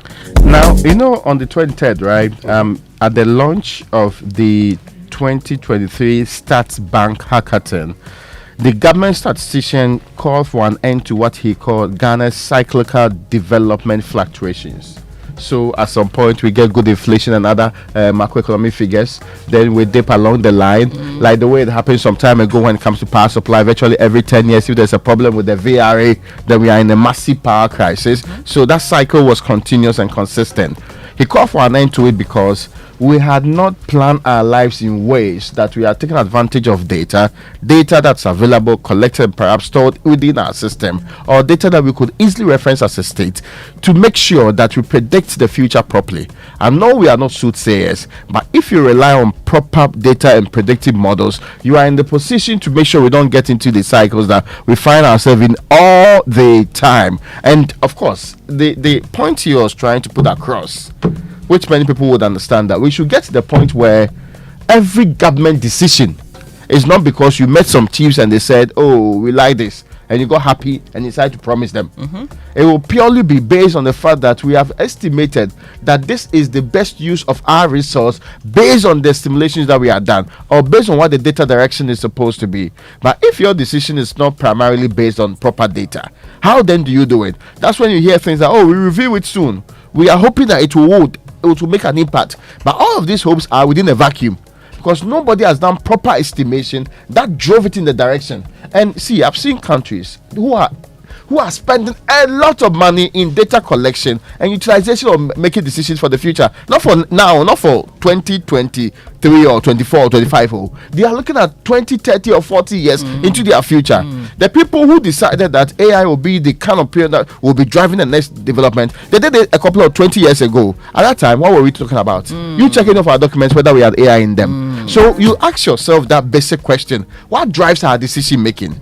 Is it a couple of people who sit in the corner, make promises to each other, and think that they are all using old economic models that they don't understand or they have forgotten, which was taught them in 70s or 80s or 90s, quite irrelevant to the modern day age? Is it what they are using to make the decisions, or they are proper, tangible data they are relying on? Because others are using it, they are prospering. They are doing very, very well. When this old big data conversation started, what was the Republic of Ghana anyway? Data, we're told, is the new form of currency. Join our conversation on WhatsApp 055-1111-997. Also post on X with the hashtag JoySMS. But the 19th International Conference on Inclusive Insurance is happening in Ghana. The Munich Re Foundation, the Micro Insurance Network, and the National Insurance Commission, in collaboration with the Ghana Insurance Association and Brokers Association of Ghana, are hosting an international conference on inclusive insurance with over 400 experts from over 50 countries. And that's happening it started from the 23rd through to the 27th of October at the Mervyn-Peck Ambassador Hotel. Time is 9 a.m. So we've got 2 more days to go at the Mervyn-Peck Ambassador Hotel. Not too late for you to join the 19th International Conference on Inclusive Insurance, which is happening here in Ghana. Now, Republic Bank is the master of mortgages. We all know that for a fact, right? Oh, of course, we do. Yes. They've even gone lower offering you ultra low interest rates on all of its CD mortgage products. So if you're planning to own, build, or improve your home, now is the perfect time for you to do so. You just need to take advantage of this window of opportunity. Call our mortgage hub and speak to a specialist on this number 054 010 9901, or send an email to myhome@republicghana.com. This offer is valid until, you need to take note of these dates, 31st of January 2024. If you want that extra low, ultra, extremely low interest rate, this is the time you have to do it with it, and terms and conditions certainly apply. Republic Bank, we are the one for you. And Heritage Christian College is a university set up to provide the missing link in tertiary education. It's affiliated to KNUST and accredited by GTech. And they offer the following degree programs: BBA programs with options in accounting with computing, accounting, marketing, human resource management, business infotech management, BSc nursing, BSc information technology, BSc information security, and BA theology. And they're offering a 12-month specialized master's degree programs in accounting and taxation, accounting and finance, human resource management, professional courses ICAG, CIMG, CIHRM, and ICM UK. They also have media short courses, and they offer entrepreneurship training with financial support. One student, one laptop. Terms and conditions apply. Affordable and flexible fee structure. Scholarships are available. Entry qualifications: WASI, ABCE, GBCE, HND, or diploma. And mature students who are 25 years or older. Dial *789*300# for online serial number, and visit hcuc.edu.gh to apply. They are located at Amasaman behind the Olympic Stadium. Contact them on 0202298399 or 0547777731. Visit their website hcuc.edu. Heritage Christian College, a university training compassionate entrepreneurial leaders. Now have a whole new brushing experience with the new Pepsodent Herbal toothpaste and Pepsodent Charcoal White. Pepsodent Herbal is infused with a unique blend of green tea and herbal extracts formulated to repair and protect your gums while giving an all-round cooling sensation. Pepsodent Charcoal White is also uniquely made with charcoal and lemon essence that restores your teeth natural whiteness and gives you complete oral protection for you and your family. Pepsodent, every smile matters. Remember to always brush your teeth 2 times daily with Pepsodent. Now Toyota Ghana has unveiled an irresistible. For a limited time only, they are offering huge price discounts on an exceptional range of vehicles. These include the dynamic RAV4. New love. Yeah, okay, new love. RAV4. The robust Hilux, the powerful Fortuner diesel, and the ever resplendent, sophisticated, luxurious Land Cruiser Prado. That's my car. Yeah, that's my vehicle. People have selected only, but I only promise him Mamavi the dynamic one. The promise is dynamic, just like the car. You don't redeem. It's dynamic. It's dynamic, yes. And that's not all. When you make the decision to acquire any of these incredible vehicles, Toyota Ghana will reward you with an entire year of complimentary servicing. You think about how much you spend on servicing, and you have an entire year for free. Now, this golden opportunity won't be around forever. Pay a visit to any of their showrooms located in Accra, Tema, Kumasi, Tamale, Takwa, and also in Takoradi. Alternatively, you can reach out to them at 0302 910 204. There's also credit purchase available. This is through a special arrangement with their finance partners, Toyota, superior quality. And Societe Generale, your secured and trusted partner, is celebrating 20 years in Ghana. Hooray! Now, this significant milestone wouldn't have been possible but for you, their loyal customer. So this anniversary is dedicated to you. It's been a journey of triumph, success, and innovative financial solutions crafted to give you, your family, and business the best outcomes always. And our partnership with you has seen you and your families grow, your business and institution succeed, and many dreams come true. Today, we're celebrating 20 years with you. Societe Generale Ghana, the future is you. So as you know, a poorly maintained car engine can age faster. That's why Total Energies has specially formulated the Quartz engine oil with age resistance technology. It's a breakthrough innovation that ensures optimal performance for your engine and improves protection against mechanical wear by up to 74%, even under extreme temperatures and pressure. So choosing Quartz from Total Energies is choosing the engine oil that keeps your engine running efficiently and effectively. Quartz, keep your engine younger for longer. I like the younger for longer partner. I am Total Energies. Yes. That's what you want to say. You have age resistance technology. It for you. Yeah. Now, Kingdom Books and Stationery Limited's back to school promotion is here with us again. From now to October 31st, 2023, Kingdom Books and Stationery Limited is giving you a generous 10 to 15% discount on all school items like textbooks, pens, pencils, erasers, exercise books, and much more. This across all the branches in Accra, Tema, Kumasi, Takoradi, Winneba, and Cape Coast. So parents, teachers, and students, please hurry while the stocks last. Now, for more information, you need to call Kingdom Books on 0302 764 101 or 0302 764 209 or email at info@kingdomgh.com. You can also visit our website www.kingdomgh.com.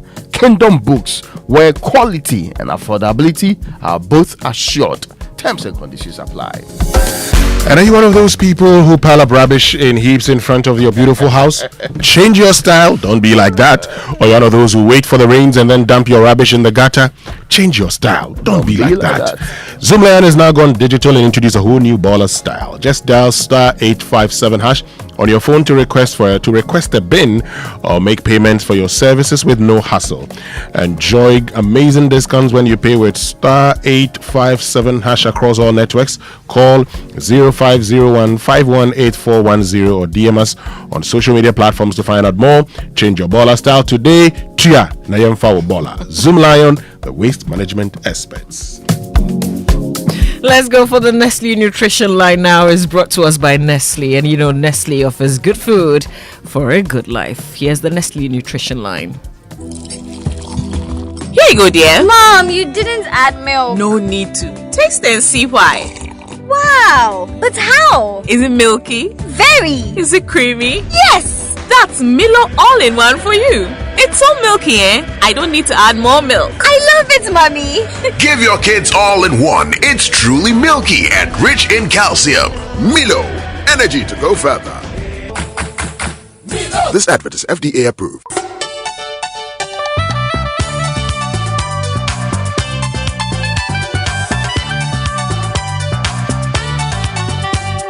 This is Nestle Nutrition Line.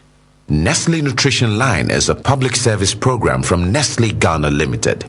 Nestle Nutrition Line offers tips on good food for a good life. Now to your presenter. Hello, good morning. What a wonderful feeling to be alive and well. Welcome to Nestle Nutrition Line, filling your morning with sweetness. I'm Jackie Ankra, also known as Na Ajilisoa. I hope you're well. I hope life is treating you kindly, and I hope you're smiling. On today's edition of Nestle Nutrition Line, we're discussing stunting, which is another manifestation of malnutrition in children. A child is said to be stunted when he or she is too short for their age. To diagnose a child as stunted, the child's height needs to be measured and compared to a growth chart found in all hospitals. When a child becomes stunted, he or she may not reach their genetic potential in terms of height. Stunting is caused by inadequate nutrition, illness, and genetic factors.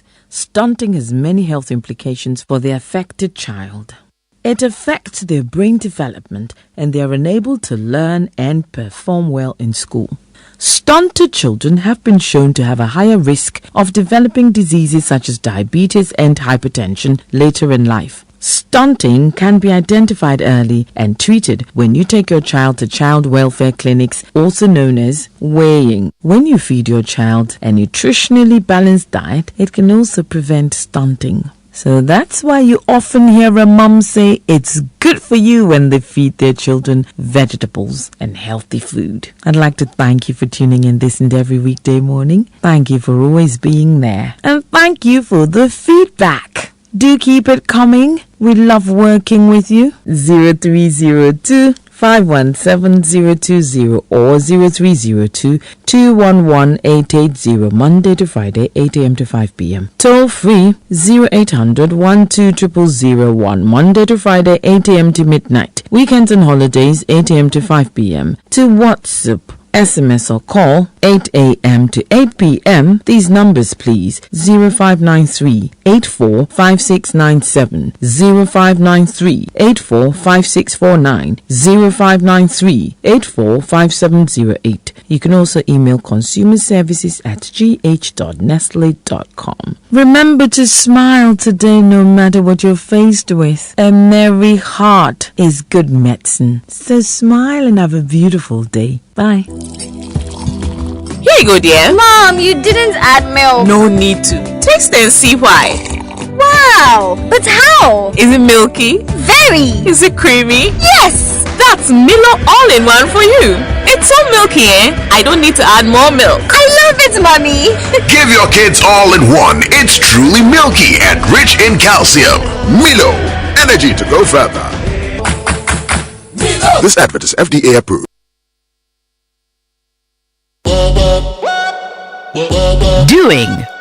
Doing gets you learning. Learning starts you wondering. Wondering triggers thinking. Thinking becomes planning. Planning evolves to trying. After trying, you're succeeding, winning, owning. Now, doing that starts with outdoing your limits. Outdo them all with MTN. So, what are we doing today?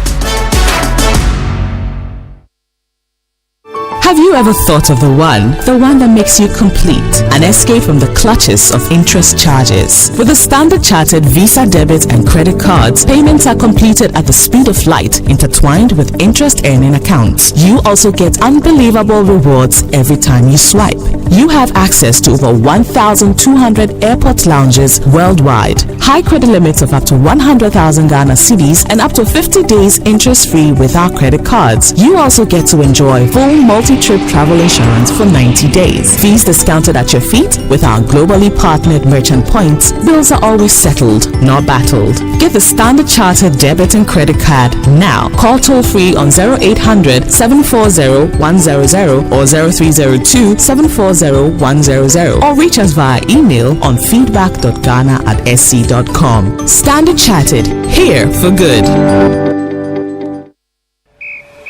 Africa's biggest football clubs, Africa's biggest football stars, our culture, our people, our vibe, our joy, our style, our celebrations. It's 23 days of Champions football action, plus $14.4 million in prize money. Catch all the games, streaming at www.AFL Africa and on FIFA Plus. The game starts Friday, October 20th, to the finals on Saturday, 11th of November. The African Football League, our game, our home, it's Africa's time. Now let's shine together. 1xBet. Big bonuses, big odds, big wins. Download 1xBet app. Make a deposit and you get 300% bonus on up to 3,445 Ghana cedis. The biggest bonus ever. 1xBet is a reliable bookmaker. So head up to 1xBet.com.gh. Register with promo code WELCOMEGHANA and get a huge welcome bonus on your first deposit right now. Have a chance to win. 1xBet gives you more. Gambling can be addictive. Bet responsibly. Not for person under 18 years. This advertisement has been vetted and approved by the Gaming Commission. Wake up, good morning, good morning. Happy birthday, happy birthday to you. Happy birthday, happy birthday to you.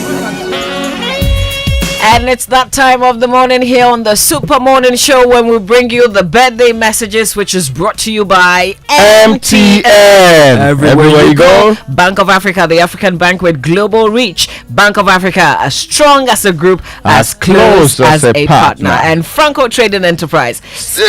Phone Papa Fear. Let's see what I've got here. This one says a happy glorious birthday to Mr. Daniel Ajuble, who's board chairman Ghana Railway Company Limited from Feeling Daddy in Takrady. And a happy birthday to Benjamin Mensah, head of personal and private banking, Stanbic Bank Ghana. God bless you, and God bless you with good health and lots of uncommon favor and grace. Is from Belinda and Beryl Richter to you. Any more? Yes, certainly. This is a very powerful one, and it says that she makes banking attractive, especially in these times of haircuts. Her dedication to her clients is exceptional. Standard Chartered is damn lucky to have you. Happy birthday, Anis Olympio. That's right, Anis Olympio. Mm-hmm. Yeah, with the of course, with the Standard Chartered head office branch at Akwaje Interchange, may all your wishes be fulfilled. But above all, I wish you wealth and health. Happy birthday! This one people send to this is a very wonderful birthday message out there to Anis Olympio. Yeah. All right, this from Evans Bessa for the avoidance of doubt. Yeah. It's a happy, lovely birthday to Mary Samini of Dansoman Petroleum. It's from your personal person, Abrantia KP of Exhibition Down in Dansoman. So Mary Samini, enjoy your birthday today. All right, let's get into the Sports Center now, which is brought to us by MTN. Everywhere you go, Standard Chartered Bank, here for good. 1xBet, your reliable bookmaker. DSTV, it's your moment. And African Football League, watch the African Football League, which started from the 20th of October, is on to the 11th of November. African Football League, our football, our stars, our time. And as Africans, our game is different. It's electrifying, it's spiritual, and it's explosive, and now it's in a league of its own. Essentially, Africans do football the African way, and that's our game. And the home of our game is the African Football League. Watch the African Football League from now till the 11th of November 2023 and see the African skills, strength, speed, excitement, drama, suspense, and creativity on display. The teams for this maiden edition include Al Ali TP Mazembe, Esperance, Yimba, Sundowns, Wydad Casablanca, and there's a $14.4 million at stake. Who takes it home? Watch and listen to commentary on AFL, the home of African game on our African soil with African talent being showcased. African Football League, our football, our stars, our time. Now, the third edition of the Ghana Digital Innovation Week is ready to kick off. The Digital Innovation and Transformation Center, implemented by the GIZ on behalf of the German Federal Ministry of Economic Cooperation and Development, in cooperation with Mashab, Israel's Agency for International Development Cooperation, the Ministry of Environment, Science and Technology and Innovation, and the Ministry of Communication and Digitalization, with the support of ITC and UNCDF, will bring together the digital ecosystem stakeholders on one single platform to learn, share ideas, and network. This is from the 6th to the 8th of November, and it's at the International Conference Center. The time is 9 a.m. daily. There will be over 5,000 attendees, 50 exhibitors, and over 40 insightful sessions to be led by the ecosystem actors. The GDIW 2023 will be preceded by regional events from the 1st to the 3rd of November 2023 in Northern, Eastern, and Ashanti regions, respectively. Attendance is free. All you need to do is register at gdiw.com.gh. And ready to treat your callers to good tunes while you win incredible rewards? Well, earn points by purchasing, renewing, copying, or gifting your favorite caller tunes. And you can win amazing prizes based on your total accumulated points. So build as many points as possible and you can win tons of data to stay connected to the things you love. Or you can win 10,000 Ghana cedis cash prize to splash on your favorite things. It's the perfect way to entertain your callers with music and get rewarded at the same time. So start collecting your Caller Tunes points today. Visit callertunes.mtn.com.gh. Caller Tunes is CALLERTUNEZ, or simply dial *1355 hash to get started on the MTN Caller Tunes service. This promotion lasts till 7th. November? 7th November. 7th of November 2023. Terms and conditions apply. So do you like watching sports and betting? You'd definitely be interested in the offer of the world's famous bookmaker 1xBet. With high odds, a huge selection of sports and events, and a cool mobile app. Right now, 1xBet is offering a 300% first deposit bonus. Sign up, use the promo code BETG, and get a bonus of up to 3,445 Ghana cedis. 1xBet has a license to operate in Ghana, so you don't have to worry about the safety of your fans. Join millions of 1xBet players worldwide and win big. Now, so my friends, you imagine sitting in the stands at Anfield cheering on Liverpool FC and joining several fans jump and scream at Mo Salah's standing goal. Which have you been to Anfield? No. Yeah, okay, yes. This dream could come true for you. Yeah, most definitely. Yeah, because Standard Chartered wants to take you and your partner to Anfield to watch Liverpool FC play live. And it's just simple to be eligible. All that you need to do is there's an equal chance for you, clients and non-clients. For non-clients, you download the SC mobile app, you open an account, you start transacting. But for existing clients, just transact more to participate in this campaign. Remember, the more you transact, the more presents you gain in the basket for that final draw that selects the ultimate winner. This is your chance to experience Anfield with your partner. The other consolation prizes, though, open that account and transact now to watch Liverpool FC play live at Anfield. This promotion is regulated by the NLA on the Caritas Lottery platform. Terms and conditions apply. Standard Chartered. Here for good. The way you have said it, you are guaranteed one. Sharp. Daniel Cranting. Yes. Daniel Cranting. I hear today is exactly 4 years. Yeah. That Keto Kriku was elected as president of the Ghana Football Association. Yes, 4 years. In a sentence, what's your assessment? 3. Full stop. 3 over 10, full stop. 3 over 10, full stop. Yes. That's a fail. That's a fail. Folks, let's get on to Twitter, X. Yes. Use the hashtag JoySMS. You agree that 3 over 10? Now, what's been your assessment, or what's your assessment of the performance of GFA president Keto Kriku? But is it fair to him when we don't have strikers and wingers? Oh, that's a folk problem. It's not the Ghanaian problem. Oh, but the man says it's a national Don't mind problem. that coach. They should sack him. Let's go.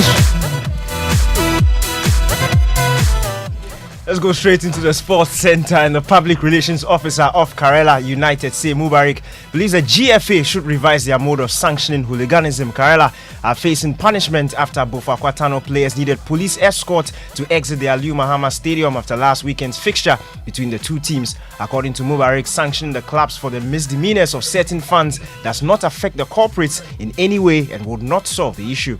At the end of the day, if there is any sanctions coming from the FA, it is the responsibility of the club and its officials to ensure that whether it is a fine or whatever punishment it can, the fans definitely do not contribute to this. But sometimes it's difficult to even control. If we don't have enough, security at the venue, sometimes it causes a lot of problems for even the home fans and officials who understand the game to control those who are angry, because they always outwit the numbers that understand football. Head coach of Asante Kotoko, Prosper Nate Ugum, says his side are disappointed with their slow start to the season. Kotoko, after last weekend's draw against Nations FC, have now picked up 9 points from a possible 18 in their first 6 games. Ugum, however, believes the team is still on course to be top of the league by the end of the first round. I think as far as points accumulation is concerned, myself and the players, we are all not happy, because if you look at it, it means that we've given half of the points away, which shouldn't have been. If you look at the games we have played and the creativity we've shown in front of goal, we shouldn't be having 9 points as at now. But then, as I said earlier on, it's a learning curve. Looking at the remaining matches left for the first round, I think we need to ensure that we win all these games and make sure that at the end of the first round, we should be at the top there.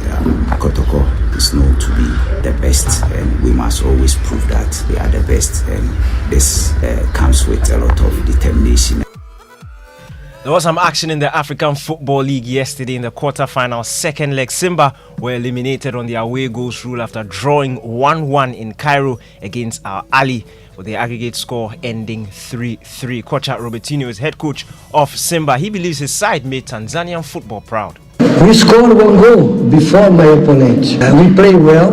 Simba now, I think many people respect our football because every time last season our performance was fantastic, positive every time. We give priority for play football, samba, and reduce 3 compartments for play together. About this, I think today one good model in Africa because 2-2 at home, 1-1 outside. Good football for everyone, good football for my players, good football for the fans. I think it's very, very positive. Ali will be joined in the semi-finals by Sundowns after they drew goalless against Petro Atletico in their second leg encounter. Sundowns progressed to the semi-final of a 2-0 aggregate score. Today's fixture will see Esperance take on TP Mazembe. Esperance are trailing 1-0 from the first leg, and Wydad club Casablanca will take on Enyimba at home. Wydad lead that tie by a goal 2-0.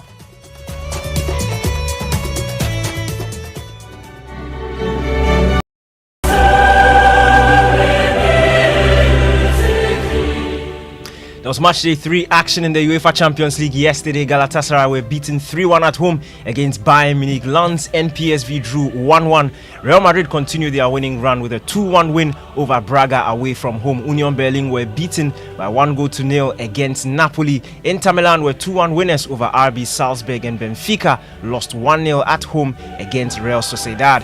Gabriel Jesus scored and grabbed an assist to help Arsenal get back to winning ways in the Champions League with victory over Sevilla. After losing 2-1 to Lens in their previous European outing, the Gunners came through a difficult test against the 7-time Europa League winners. The Brazilian shared his thoughts after the game.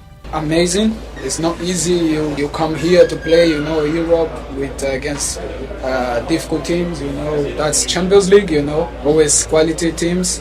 And we come here, the way we play with courage, everyone, whole team play amazing, obviously after we score 2 goals, make the things more easy, but after the way we concede, and then the way we defend, we fight, it was amazing. So now is keep this energy and give us a little bit more confidence, to play at the next game.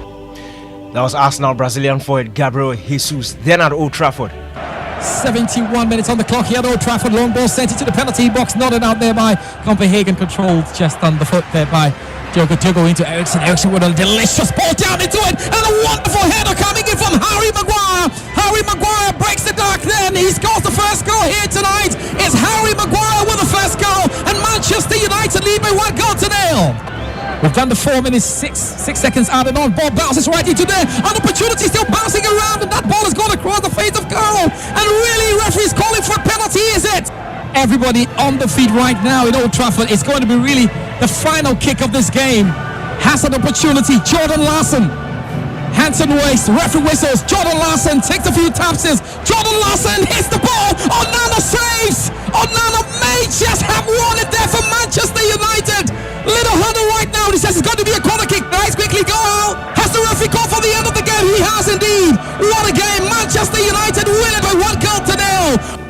Andre Onana saved a penalty in added time to give Manchester United a priceless Champions League victory against FC Copenhagen on an emotional night that began with a tribute to the late Sir Bobby Charlton. United fans thought Maguire's first goal since February 2022 had given them the win they craved, but Scott McTominay conceded a penalty before Onana's heroics saved the day for Manchester United.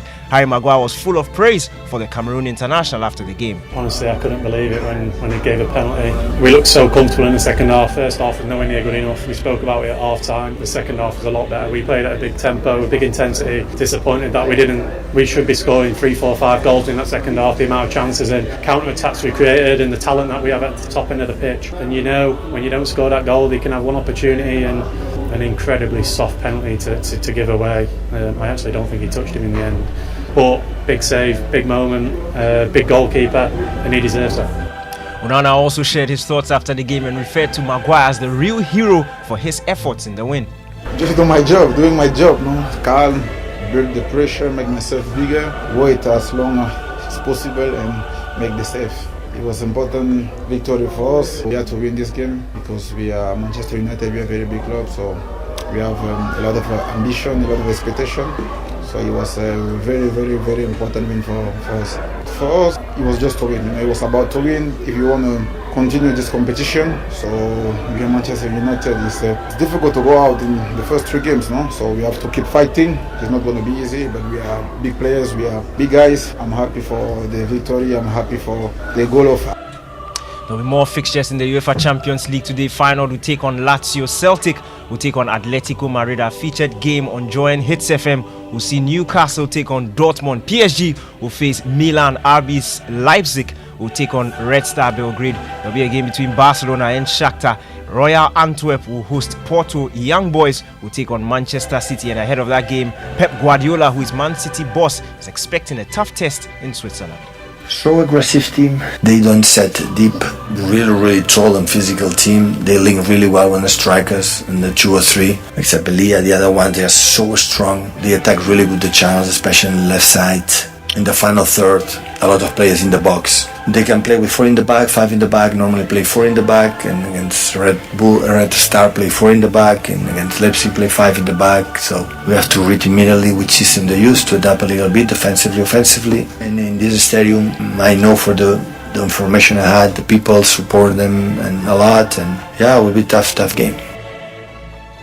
Manchester City manager Pep Guardiola bringing an end to Sports Center here on Joy 99.7 FM. My name is Daniel Cranting. Back to you, Winston.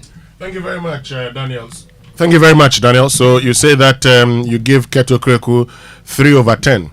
Yes, 30%. Why? Why are you rating him poorly like that? Oh, really, it's not been the best. If you look at the national teams across board, both male and female, it's probably been the poorest period that we've been as a country. If you look at the local league, not also firing, very unattractive to football fans. So it's really not been the best. We've not seen the significant improvement that we thought we would see at the start of his regime. That's why I've given him 3. But trust me, I think my score will be one of the highest you get. Oh, really? Your score will be one of the highest? Yeah, I'm very sure about that. Okay. You know what? Look, guys, let's get on to X. Use the hashtag JoySMS. I'd love to know your score, your assessment. Daniel Cranting says his score may be the highest. That's the score of 3/10. 30% may be the highest. So get on to X, use the hashtag JoySMS, social media messages here on the Super Morning Show. That's brought to us by EcoBank, the Pan-African Bank, and Ghana AIDS Commission. Just to know your HIV status and take steps to protect your health. Number 10, liver salt, a refreshing relief, GTP lifestyle. So, you know, every day people face different emergencies, police emergency, fire, medical emergencies, you name them. But many Ghanaians don't know the emergency numbers. Well, here's one you'd always want to remember, *770#. Yes, *770# is the new EcoBank money emergency number, and *770# gives you instant access to loans, fund transfers, utility payments, airtime and data purchases, and so much more even without data. So there's no need to panic when you find yourself in any money emergency. EcoBank will always come to your rescue. Dial *770# now for solutions to your money emergencies. EcoBank is the Pan-African Bank. And Franco Trading is now taking delivery of CCTV camera with on-screen display menu and easy configuration, chest freezers and refrigerators, washing machines. They also have in stock all types of phones and accessories, smart TVs ranging from 32 to 55 inches, and Franco air conditioners from 1.5 to 2.5 HP. Enjoy up to 40% discount online in all our shops nationwide. Download the Franco Trading app on Play Store. Visit francotrading.com. But please don't pick any of our numbers on Google. Just call us on 0246 422 338 or 0555939311. Franco Trading Enterprise. Steal. Phone Papa Perfie. Stay with us. We'll be right back after these messages here on the Super Morning Show with the Joy Business Minute. EcoBank Mobile, they make me say, EcoBank Mobile, they make me me crazy. Download it and use it. It gon' make your life so easy, yeah. Oh yeah, download it. You gon' enjoy it. In my rhyming check. Rhyming check. In my rhyming check. Come make a download them for you. Cause you can pay bills, you can buy credit, you can pay school fees, even church tights with the Apple. Can't come a come, Echo Bank Apple. Can't come a come,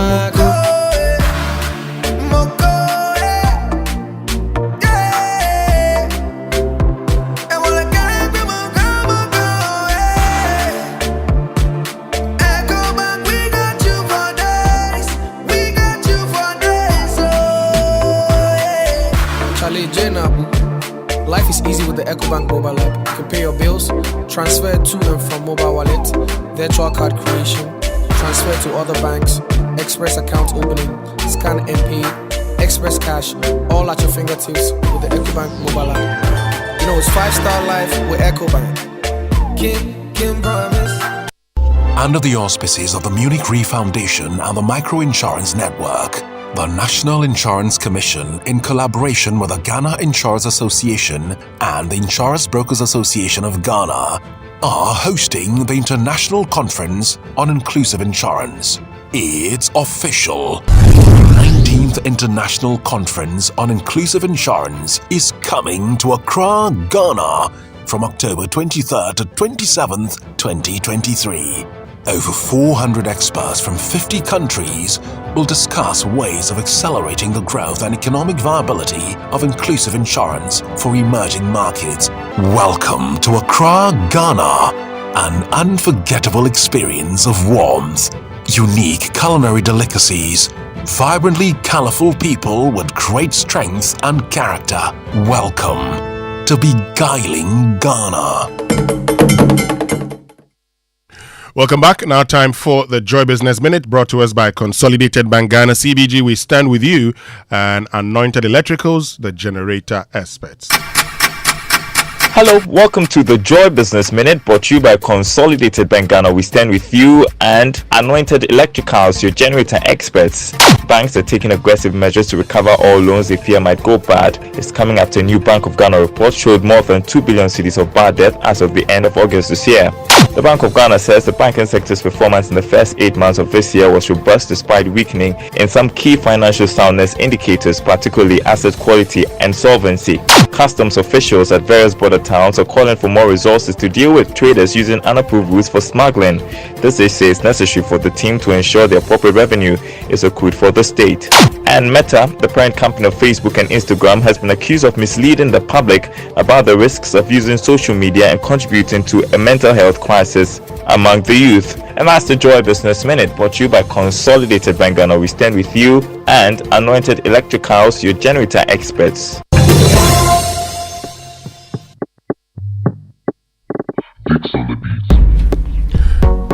Alright, so welcome back.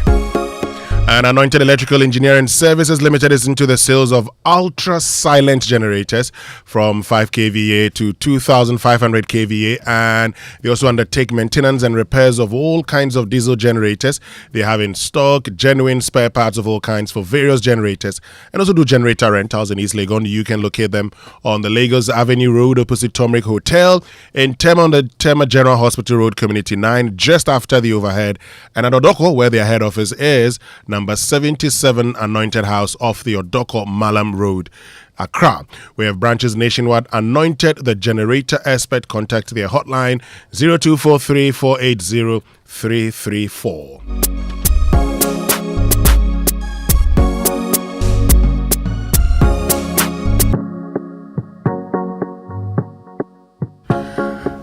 And now time for big stories right here on the Super Morning Show, brought to us by Vodafone. Further together, latest from your partner for life.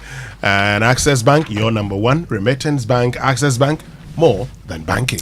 Now, the Vodafone eSIM service is live. You can now be a Vodafone customer without a physical SIM card. The stress of carrying multiple phones is over. Here's what you have to do to get access. Dial star 700 star 6 hash on Vodafone to check your phone's compatibility and visit any retail shop to complete the setup. A whopping 5 gigabytes of data and 20 minutes talk time to all networks is available to you every month for 3 months once you are set up. That's 15 gigabytes of data and 60 minutes to call all networks at no extra cost. Dial star 700 star 6 hash and get yourself a Vodafone eSIM now to get connected to Ghana's network of choice. Vodafone, further together. Now you're looking for a 1-seater, a 2-seater, 3-seater, or that L-shaped sofa crafted to the finest detail and available in various colors for your home, office, or hotel. Are you looking for comfort, durability, quality, and perfect finishing? Look no further. Latest Foam is your one-stop shop. Whatever your choice or budget, buy from the best, not the imitated. Buy Latest Foam. Latest Foam is your partner for life. So Raymond, you know that Daniel Cranting rated Keto Kreku 3 over 10. Now, before he left, he said that if we were to activate the phone lines or get on to X, we realize that his score is probably the highest. Yeah. So this is what we're going to do. We're activating the phone lines. Okay. Today marks 4 years of the election of GFA President Ket Okreku. And so, based on the past 4 years, what's your assessment, your verdict of his administration? And what's X saying, Raymond? But before that, let me just announce the numbers: 0302 216 541, 0302 216 541, and then 055 1111 997. The phone numbers, the phone lines have been activated now, so you can join us. Now at Asamoah_Bampo says, if anything, we should change the scale and start from 0. That means 0 that. Yes. You should start from at Kweku Princess 0 because he hasn't changed anything in Ghana football, just damages and wasting money. Now at Joe Jr. says, men's football 1.5 over 10, women's football 5 over 10. Juvenile and others, no figure yet. Hashtag Joy SMS. And Kojo Amo Sika says 0. He's the worst. And at tournaments are 3 over 10. Ghana football has not made any progress under him. There's one from Blues 40. The Blues 40 says 4 over 10. Now at I am Kelt Wonder -1. There's at Da Yofi -5 over 10. Raymond, hold on. Let me get onto the phone lines. Yes. -5 over 10. When is it going to get to 1 and 0 and get to 1? Now, let me get onto the phone lines now because we've been joined by Abu Mohammed from Dropong. Abu, good morning and thank you very much for joining us. Yeah, hello, good morning and thank you also for the opportunity. Sure. The reason why I will give Ket 1 is because of that juvenile referees. That's the only reason. That's the only thing that impressed me. Moreover, from when they were voted, I disagree with them completely because I realize, in my opinion, it is selfish. When you know you like a position of this nature, why were you not courageous enough to contest Mr. Nentity then? It was only when Anas did his thing. So I prefer George Fie, who was courageous enough to contest Mr. Nentity. So the reason I'll give Ket 1 is because of that juvenile referees. Thank you, bro. Thank you very much, Abu Mohammed. Let's go to Ashaiman where James is. James, good morning. Good morning, sir. Yeah, James, what's your assessment of Keto Kreku's administration? In fact, I always say if there is any number beyond 0, I'll give it to him because ever since we had a left and we believed in him, we thought he's coming to change things for us so that Ghana will be seen as it is in the old days. He has worsened things. I don't really know his agenda. I don't know. But it's as if we talk, but it's not heard. In fact, I get confused sometimes when I watch football and I watch our players who perform well outside the country, but when they come to Master, they don't perform well. I am, in fact, I'll give you -0. If there is a number like that, there's nothing like -0, so maybe you give him 0. If there's a number like that, I'll give it to him because it doesn't give him 0. Okay. There is a number. If I give it to him, it's a number I'll give it to him. To be honest, I am not being emotional. I am not being any partisan, but he didn't perform anything well. If it's your father, I'll get him for second term again. Thank you. He's there for second term, and nobody is competing him. Thank you very much, James from Ashaiman. Let's go to Legon where Kakra is. Kakra, good morning. Good morning. Yes, please. To you and your team. Hope you're fine this morning. You're doing very well. Great. What's your assessment? Kurt is behaving like, sorry to say, our president. Oh, he spoke too much. He spoke too much. I know. I read his manifesto, his ideas, but it looks like the guy spoke too much, and acting or performing what he said is becoming very difficult. We had a full expectation, a very good expectation of him. I will give him 3/10 for the local league. But for the national teams, I'll give him 1. Oh, so in effect, you are giving him 2. So 1 plus 3 divided by 2. That's like 2. 4 divided by 2, 2. He spoke too much. I don't know whether he's related to our president. Thank you very much, Kakra from Legon. Let's go to where Sifas is. Sifas, good morning. Good morning. Good morning, Wilson. How are you doing? I'm doing well by God's grace. And you, please? We're also doing well. God is taking care of us. Please reduce the volume on your radio set and then tell us. I hope it's good. It's off now. I think it's better now. What's your assessment of Keto Kriku? Yes. Cumulatively, I'll give him an average of 1.5. Oh. Yes. And that is even because I'm trying to be a little bit considerate, because he has really come to bring everything downwards and not improving anything at all. Our national teams are very, very terrible now. When you look at our local leagues, we can see that things are just not going well, and we don't see any effort he's putting in place to make things better. Only depreciation. So 1.5 average is the best I think anybody should be able to give Keto Kriku. All right. Thank you very much, Sifas, joining us from You can also join us on 0302 216 541 or 055 1111997. We're asking your assessment of the Keto Kriku administration. It's been 4 years since he was elected into office as GFA president. King is from La Paz. Good morning, King. Good morning. Yes, King. Listen. Yes, what's your assessment? Yes, this man has done nothing against football administration. Because we think the time is coming, it's coming to better things for us to enjoy. Ken, if you're close to your radio set, kindly move away from it or reduce the volume of it so we can hear you clearly. Yes, go ahead. No, I think there's a problem. Ken, please try and get in touch with us again, Ken. We're having a problem hearing you, so try and get in touch with us again. You can also join us on 0302 216 541 or 055 1111997. We're having a conversation about the Ghana Football Association president, Keto Kriku. We want you to tell us what your assessment is. King again, but this time around, King from Adan. Good morning. Good morning, my brother. Wilson. Yes, King from Adan. Yeah. Congratulations, you people. Please, if there's a number beyond 0, I'll give it to him. That means you want to get into the negatives? Yes. So negative what? Because we don't have any more like that. I give him 0. He didn't do anything at all. Oh. Yeah. He didn't do anything at all.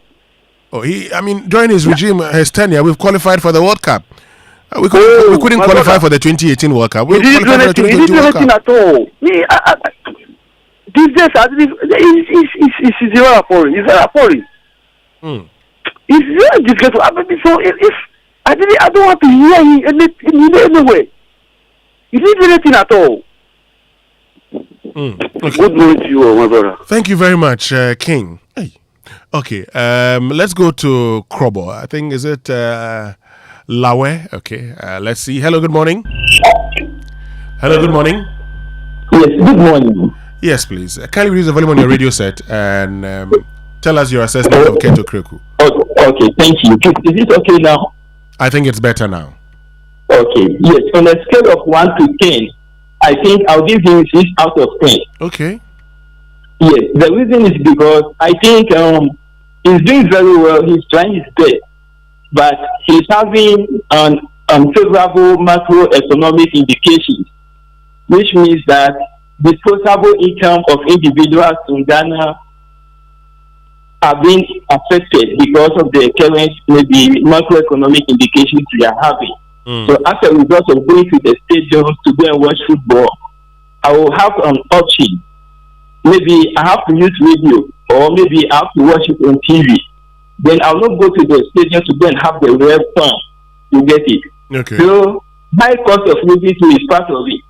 So he's trying his best. But I think if we are able to solve all these problems, we'll get back to we'll get everything back to normal, and then our sports will also improve.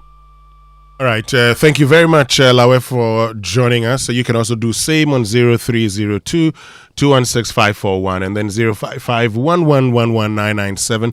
Kweku is Lashibi. Good morning, Kweku. Good morning. Yes, Kweku. What's your assessment of Kweku? 5/10. Okay. Why 5? Well, he was expected to do a lot, but he hasn't done much. But when they just asked me, the 5, is it positive or negative? Tell me, I mean, since you said 5, I assumed it was positive. Don't assume, so it's -5. Thank you. Kweku. Asemo. Anyway, let's go to Laura, where John is, and he'll be our final caller. John, good morning. Yeah, good morning, sir. Yes, John. Yeah, how are you? I am fine. God is taking care of us. How about you? It's been a long time. Yes, John. Yeah, I will just give a 1%. 1? Yes. 1%. That means you are giving him 0.1. We have to always tell the truth. Even the former GZ president, Nyan Tachi, has performed far better than Ket Okreku. Because Ket came and then he concentrates only on Black Stars. Because not forgetting that the Premier Leagues across Ghana, he left all the club aside. His concentration is about Black Stars. Meanwhile, Black Stars, they are doing nothing. They always carry Ghana money and give it to them. They don't do anything. So I have seen that Ket came and he did absolutely nothing in GF. So I don't think that Ghana Black Stars, even if they are playing today, whether qualification or any other thing, everybody's spirit is just down. So he just came and spoiled Ghana football. Thank you very much, John from Laura, as our final caller. And guess who's here? Mufta. You're Winston, here. I'm here. Okay. Well, Daniel Cranton gave Ket Okreku 3/10. He said his mark was going to be one of the best if we activated the phone lines. We took the challenge on and activated the phone lines. Yeah. And we realized that his mark is actually one of the best, apart from one who gave him 6 and 5. Yeah. Why? I mean, we qualified for the World Cup in 2022. We didn't qualify in 2018. Juvenile football is back. He's launched a campaign, Bring Back the Love. I think that the Women's League also got a sponsor, I think, for the first time. Yeah, so why? No, not for the first time. In a long time. Yeah, in a long time. Even the Ghana Premier League itself didn't have a headline sponsor. They got a headline sponsor, if my memory serves right, that was somewhere May 18, 2018, just before the Anas expose. And that was one of these companies by NAM1. But when the normalization committee came into office and the government of Ghana decided to also take hold of NAM1's properties, that sponsorship had to be cancelled and all that. Sometimes I actually think that Ket Okreku will be the first person to admit that he can do better, and I feel in his first 4 years as president of the Ghana Football Association, there were certain things he could have done better. But some of these things are expected. This is a young man who is coming in for the first time as the leader of an entire association. The first time. Yes, he came in for the first time. He qualified for the World Cup. He also had a horrible participation in the African Cup of Nations and went to the World Cup and made it to the round of 16 of the tournament. That was the first time Ghana qualified. Ket Okreku, in his first tenure as president, had a very horrible AFCON, went to the World Cup, not so horrible good. One, too. Horrible one, too. Not so good a World Cup performance. So, yeah, I think that these things, they come with experience. You need to learn the rules. Kwesi Nyantakyi was in power for 13 years. So, 4 years against that, Yeah, 4 years would be a bit Is it too also early. largely due to the poor performance of the Black Stars? Are people rating him because of the poor performance of the Black Stars? One of the things that I feel Kwesi Nyantakyi did well was repositioning the national teams of the country, and they became the target of envy for many federations across the continent. And even some federations were coming to Ghana to learn. In fact, one of such federations is Comoros. Another was Sierra Leone. Kwesi Nyantakyi became so close to the Sierra Leonean FA president, Aisha Johansson, the former Sierra Leone FA president, Aisha Johansson, because she felt that Ghana was doing something right they could tap on.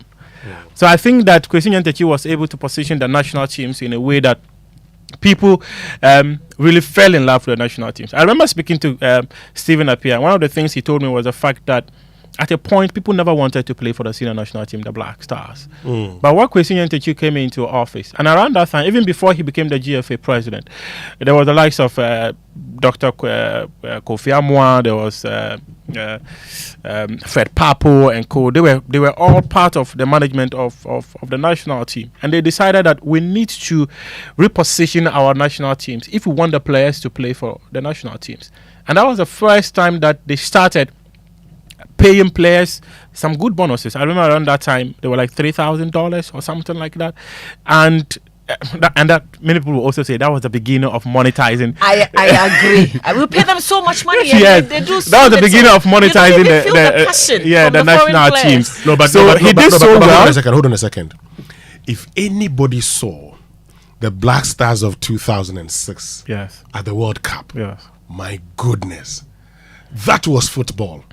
Even 2010, you would love that play. I mean, not the Black Stars of 2000. You see. 2022. Okay, so it is you are speaking from nostalgia. So I understand. But you see, I understand. you see, if you want those players, better times. Let's look at it this way. The players we had in 2006, 2008, and 2010, they were different from the players we have now.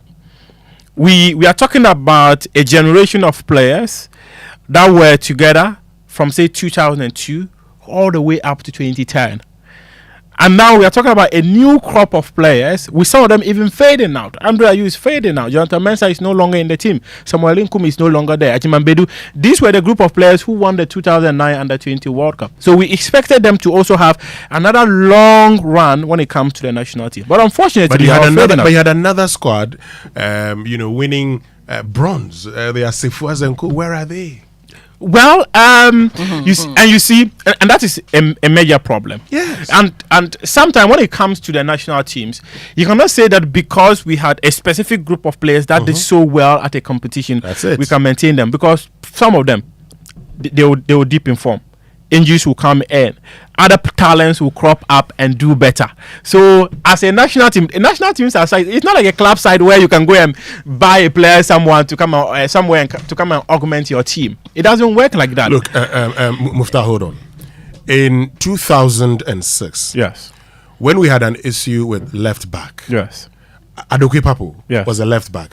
When we felt he was not doing very well, who played the left back? Habib. Which team was he playing for? Kotoko. Was he not playing? Ken Faisal. Ken Faisal. Sheila was with Kotoko. Yes. He was playing for Ken Faisal. Sheila stepped in for Osei Kufuor. Yes. Sheila stepped in and played great football. Habib Mohammed in Ghana. Ken Faisal was playing in the World Cup. So you're referring to 17 years ago. Do we have similar quality in the Ghana League? Well, so whoever is responsible should make the Ghana League competitive. That is where we are coming to. We need to make the Ghana League so competitive. When it comes to even our junior national teams, these days we even struggle for talents from the country. Now we have to go and be chasing talents elsewhere. Let me. So Muftal. Yes. 0 to 10. Where will I put Ket? Yes. First 4 years, I'll give him 2.5. Oh wow. Yeah. But you two, after all that you've said, I thought you were going to give him some 6. No. I'll not give him some 6 simply because some of the things I know behind the scenes. But we don't know. So let us know the things that are influencing your assessment of the man. Okay. So 1. Since he became president exactly 4 years ago today, the football front has been completely divided. Success is not chalked by individuals. The association is a team. The Black Stars is a team. The Black Meteors is a team. But when you come into leadership and everything about the association becomes the individual, unfortunately, you're never going to succeed. That is one area. Secondly, in his tenure as president of the Ghana Football Association, in as much as he tried so hard to be able to bring in money, because one of the things he preached before becoming GFA president was the fact that he wanted to ignite passion and create wealth. He's been able to secure some sponsors. We came on the back of number 12, there was COVID, but he's been able to work so hard to get some sponsors. But the clubs are still struggling. The bigger question is, if you have gotten sponsors, where is the money? And one of our national teams, our Black Maidens, they've been banned by CAF for alleged age cheating. We have to pay some fines. Unfortunately, in your first tenure as president, we are suffering this. And they also talk about the 2 tournaments he's played so far, which is the under-17, African Cup of Nations in Cameroon and the World Cup in Qatar. He's qualified, that is a plus, but the performances were terrible. And also the consistent allegations of player interference, trying to impose players on coaches. These are the things that are extremely terrible. I remember speaking to CK Akono, and he told me that one of the stories I actually reported that said that he brought a list and they took a pen and took out the names of some 2 players from the list was actually true. Who removed? He said he won't mention, but I know the person. So in knowing all these things, I'll tell you that I'll give you 2.5. But Ketch himself has admitted right here in the studio, yes, that the Black Stars coach alone cannot decide who plays for the national team. Yes. In that interview with Gary R. Smith, yes, he admitted that. I remember. Yes. So we know that there's a lot of interference. And even as you and I speak right now, many people are claiming that there are always issues with the current NK team members because they are determining who should play. And in fact, when I spoke to George Afriyie said that we are now at a point where people feel the national teams belong to them, and they are even threatening players that if you don't come and play for us, we are never going to let you, or if you don't come and join our agency, we are never going to let you come and play. When I told George Afriyie this was an allegation, he said that if it is an allegation, let anyone come and deny it. And I have the tape out there. Well, Donald Granting, his 3 was generous. Your score was generous. Apart from a 5 and a 6. See, I am Kelt Wonder on X says -1. At Dayo, he says -5. Yeah. I told you. Oh, but you people, the man that took us to Qatar, they are rating him poorly like that. Taking us to Qatar is not something new. We've been to 3 World Cups. The man who launched Bring Back the Love. Has it brought back the love? Tell me. You see, that's how you assess it. In fact, he personally said he's disturbed. Mama V today is moved from House of Folk to Akpando House of Life. It's not official, eh? It's bad, to be honest. It's bad. The past 4 years have not been the best in Ghana football. And you see, it would have been okay if at least one aspect was looking good and the others were poor. The Premier League is not good enough. You talk about bring back the love. You bring back the love and nobody's going to the stadium again. People are tired. People rather sit but that there. one, is it his fault? So whose fault is it? If you go through his manifesto, he said that he was going to create a friendly atmosphere for people to patronize. Yes, to come to the stadium. It has not happened. And now, one of the reasons why he says it's because of his expertise in sports management and advertising. Yeah. He actually talked about how he has an MBA in that, right? Yeah. So it is true. It's not about what he talked about. It is true. So that one is the on paper. expectations were high. But unfortunately, you see, to be fair to him, if you look at his track record, what he did with the MTN FA Cup during his time as the chairman of that committee, what he did with Dreams FC, in terms of branding, that final that was played in Tamale, instead of Takrady. No, so we had Second D. Yes, we had Cape Coast and we had Tamale. Yeah, I would one day off air. I would tell you.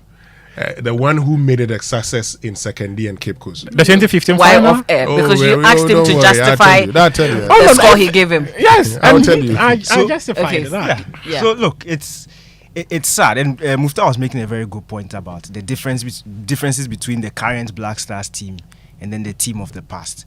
When you look at what is happening in Ghana football now, okay, you can't deny quality. Quality is quality. So if you pick the best players at under 17, there's a high chance that a large percentage of them will be translated into the under 20 and then onward into the Black Stars. But what we are seeing now is the infiltration of our youth national teams with players who are tied to certain people at the helm of the FA, and they lack the quality. Players tied to which teams?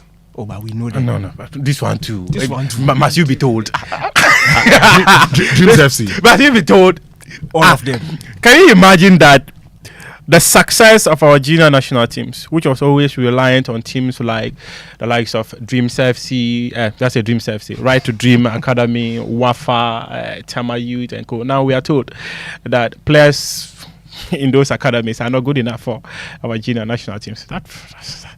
That's quite difficult to tell. Anyway. And hooliganism, it appears to have gotten to its peak now under this leadership. So if I give him 2.5, that is even quite a favorable number. 2.5. Guys, we need to go. Thank you very, very much for I am joining depressed. us. Daniel Kranti and Muftan Abila for joining us. Let's give her a song. No song. What is it for Mama? No song. Lawyer one. What is it for her? We are singing for lawyer. Your microphones are off. We'll be right back after these messages. Ajwa, the online page for the new business account was in shambles yesterday. We lost the page.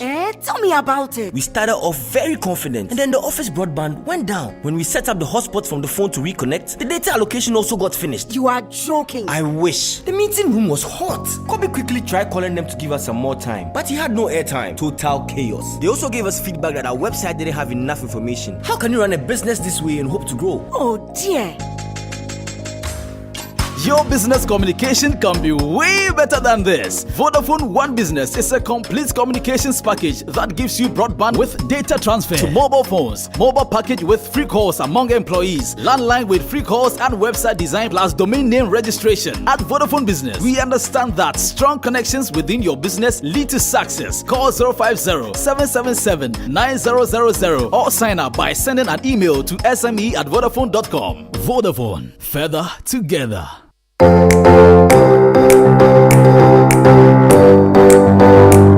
Comfort, durability, finishing, quality. Choosing sofas and beds for your home, office or hotel couldn't be easier with an exclusive range of sofas and beds in various designs and colors from Latex Foam. There is so much choice whatever your budget. Latex Foam, your partner for life. Some banks treat you like this. Others like this. But at Axis Bank, we treat you like this. Why settle for less when the best customer experience starts and ends at Axis Bank? We are always on call all week from Monday to Sunday to offer you the best financial advice and solutions. It's not just talk, it's about time you experience it too. Visit any Axis Bank branch today or call us toll free 0800 00 4400. Axis Bank, more than banking.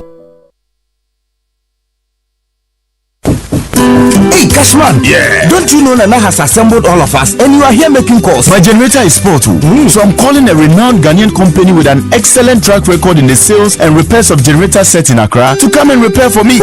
Is it Anointed Electricals? Yeah! Anointed Electricals deals in quality and genuine generators with high fuel efficiency. We also rent generators. They sell quality generators from 10 kVA to 2500 kVA. They have spare parts of other generators and can repair every faulty generator set even if you didn't buy from them. Look, now we don't have any electrical problem in Accra. Oh, how? Because Anointed Electricals is right here at East Legon, Lagos Avenue, opposite Tomric Hotel. And that's why Nana is calling us. Okay. Yes, if you want to buy a brand new generator or repair the old one, visit Anointed Electricals. Or if you are within Accra, call our hotline 0246 423 534 or call 0243 480 334. They have qualified and dedicated men on 24-hour after sales service. Hey, then let's go and listen to Nana. Let's go.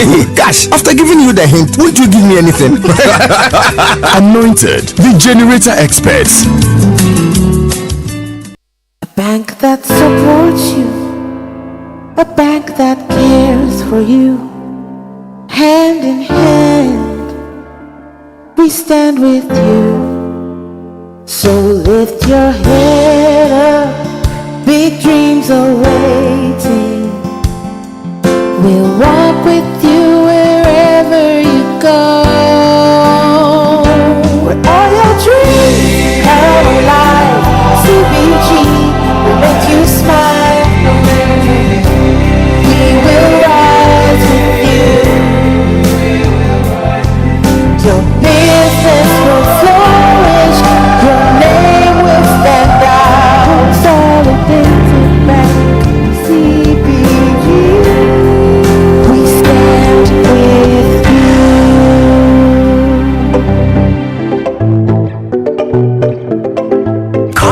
your cup. Daddy, you Join put our on the Bugatti, set. so The yeah, the Super blood Morning came Show is from our always God. the best bet. On Joy And that I go salad, no, no, say 99.7 nobody, no FM. matter why.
The Super Morning Show on Joy 99.7 FM, and this morning I promised you were going to have a conversation about data in the planning and development of our country. Okay, I started by telling you, for instance, that how many people have gotten into the poverty bracket? How many people are out of the poverty bracket in this country?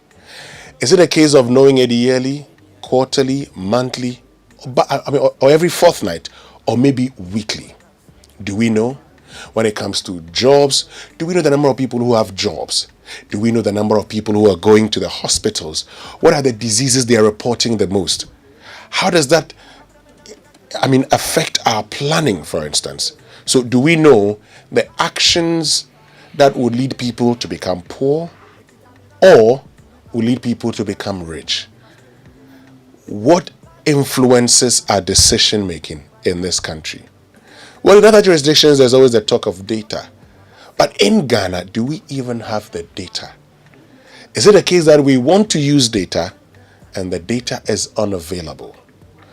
This morning, we're having that all-important conversation about the importance of data-driven development in this country. And we're joined by the government statistician, Professor Kobene Nim. Good morning, Prof.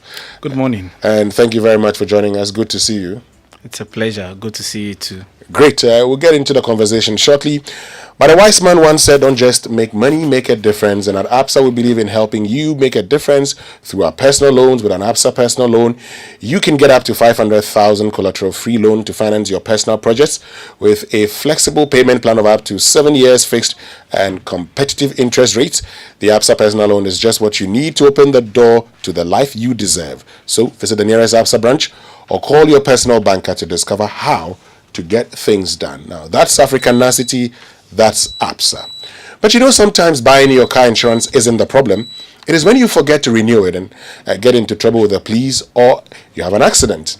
Instant car insurance is now on Haptel. Get your instant car insurance sticker anytime. No long things, just install the Haptel app, enter your car number for your instant insurance sticker. You can also set a reminder for your next renewal date. Go to haptel.com/app to install your Haptel app and set a reminder to renew your insurance today. Haptel is everything you. Stay with us. When we return, we get into our conversation for today. Do you need a true friend? Then SIC Life is your choice for life. Enjoy 15% cashback payment on consistent premiums paid for the last 3 years without a claim, as well as a maximum cover of up to 50,000 Ghana cedis with the SIC Life Final Journey Plan Plus. The SIC Life Final Journey Plan Plus provides immediate cash out to meet the funeral expenses of beneficiaries and covers as many as 12 family members. You can now pay your premium for SIC Life Final Journey Plan Plus via mobile money. Just dial *170#, select 2, enter merchant number 307688 and follow the prompts. Call 0501-570-652 today to plan your future with SIC Life, your true friend for life. SIC Life, absolute peace of mind.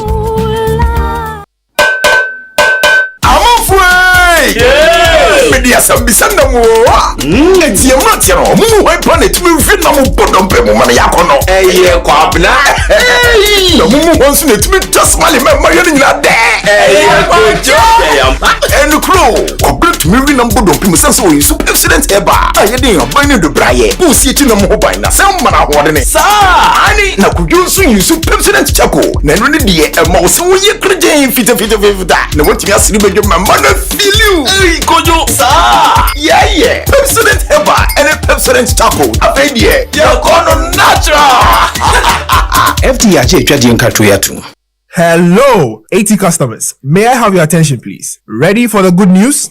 Yes, this is really exciting news from your favorite network, 80. 80 is giving you, their cherished customer, a whopping 200% airtime bonus every time you buy airtime via credit transfer or 80 money. You can use this bonus to talk from Krenkren to Krankrai for up to 72 hours. Do you also know the interesting fact? You can ask your agent to do direct data bundles such as Sikakoko, BigTime, and Fuse bundles for you. So, the next time you need to top up whether airtime or direct internet bundle, just find the nearest 80 agent and request for credit transfer or dial *110# to buy directly from your AT Money wallet. Don't miss your 200% bonus. Oh, top up now. Spread the concern. AT. Life is simple.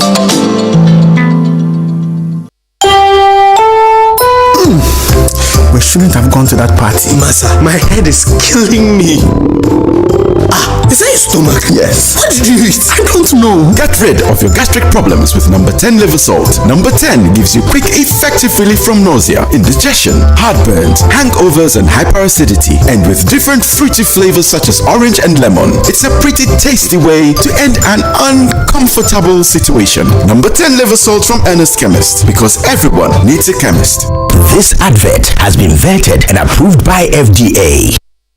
Are you and your business experiencing cyber-related attacks? Are you experiencing impersonation or identity theft? Are you a victim or suspicious of cyber fraud? Are you suspicious of an online link or online business? Contact the Cybersecurity Authority to report any cybersecurity incident or for guidance before you make a decision on an online engagement you are suspicious of. Call or text 292, WhatsApp 0501-603-111 or send an email to report@csa.gov.gh. Follow us on social media at Cybersecurity Authority Ghana. Cybersecurity Authority, a secure and resilient digital Ghana. My people, bring your bantemo! Hey, sir! Yes! Activa Insurance Group is 25 years. Hooray! And they are rewarding customers with fantastic prizes in the Activa Bring Your Bantem promo. Insure now and win big! Bring your Bantem Yes, from now till December 15th, win big in the Activa Bonya Bantam promo. Buy or renew your insurance policy and win a weekend vacation, smartphone, TV and other home appliances. Just dial *713*313# or visit any Activa insurance office nationwide for your insurance policy. This promotion is in partnership with Malcolm and is regulated by the National Lottery Authority on the Caritas Lottery platform. Terms and conditions apply. Activa Group, 25 years with you and more to come. Activa Insurance, our clients, our passion. It's the most action-packed breakfast show in town. The hottest music, the best giveaways, the great interviews, and all the laughter and fun you can imagine. Don't miss the Super Morning Show on Joy 99.7 FM. It's the best breakfast show in town. Right, so welcome back and thank you very much for staying with us here on the Super Morning Show. This morning we're joined by Professor Samuel Kobnainim, who's the government statistician. We're having a conversation about data, the importance, the relevance of data in our national development. But the other question is, where's the data? Okay, do we have all the data that we need and do we have it readily available? I mean, I'm sure when you watch the international news networks, you can hear in some jurisdictions every month conversations about the employment rate, unemployment rate. You can hear conversations about, the growth rate, what is happening, how income levels are rising, how income levels are reducing. You can hear conversations about how many people have gotten into the poverty levels, those who are out of poverty. You can hear conversations about a lot of things. And so they're able to evaluate policies regularly to understand whether the policies are working or not. They're able to take decisions based on these data. The question is, what is the Ghanaian situation? Are decisions based on data? Do we even have the data? Professor Enim, good morning once again. Good morning. And hope everything is well with the Ghana Statistical Service. Everything is well. We are on. You're on? Yes. And gathering all the data that we need? We're doing our best, given our mandates to advise government on statistics. We try to collect as much data that we can to advise the government. You talk about trying to collect as much as you can, and that would give the indication or impression that you could have done more, but you're unable to do that because of a thing or two, right? Yes, emphatic yes to that, because there is more that we need to put out there to help government make the right decisions. But let me take you back a little bit in terms of your earlier statement on do we have data or not, and we needing data for our development. Yes. I think it's proper we think about data from a broader perspective rather than looking at data only from the statistics that we generate perspective. And what I mean by a broader perspective is the whole value chain of a data system. So we need to try and take the conversation away from data and have a conversation on the data system. And once you think about the data system, you'll be thinking about the entire value chain when it comes to issues around data. So the first question is, who decides on what data has to be produced before we think about whether the data is available or not? The service over the years has been known to produce consumer inflation, producer inflation, GDP, and more or less ends there in terms of regular data that we collect. Then periodically every 5 years, every 10 years, we do other surveys and censuses. But the critical question is, as a country, do we know the data that is required for our development? So assuming that we have a development policy either at the ministry level or at the national level, there isn't any conscious effort to say that over the next 4 years, these are the data sets that we have to put out there. For us at Ghana Statistical Service, that is a conversation that we have started. For that reason, we are signing MOUs with all the government ministries, departments, and agencies, and also coordinating that on the front of the National Statistics Advisory Committee.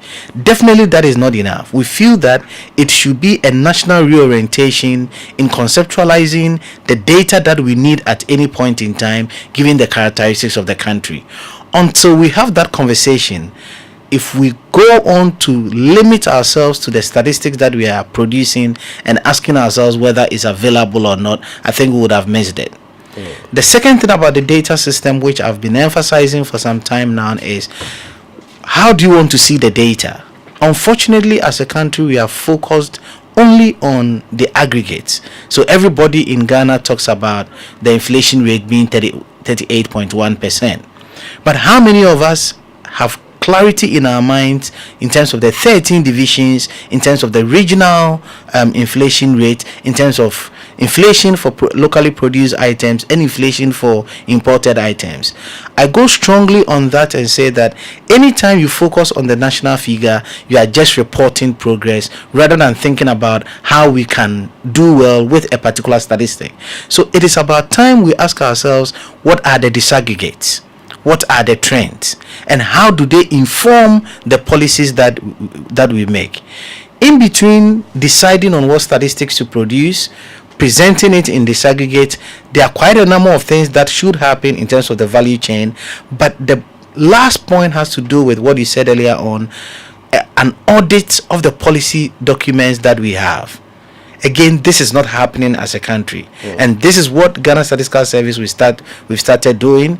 We pick a particular ministry's medium-term or long-term plan, and once we release any data set, be it the demographic and health survey, be it the census, or any data that we collect, we go back to the policy document and say that this is where we are.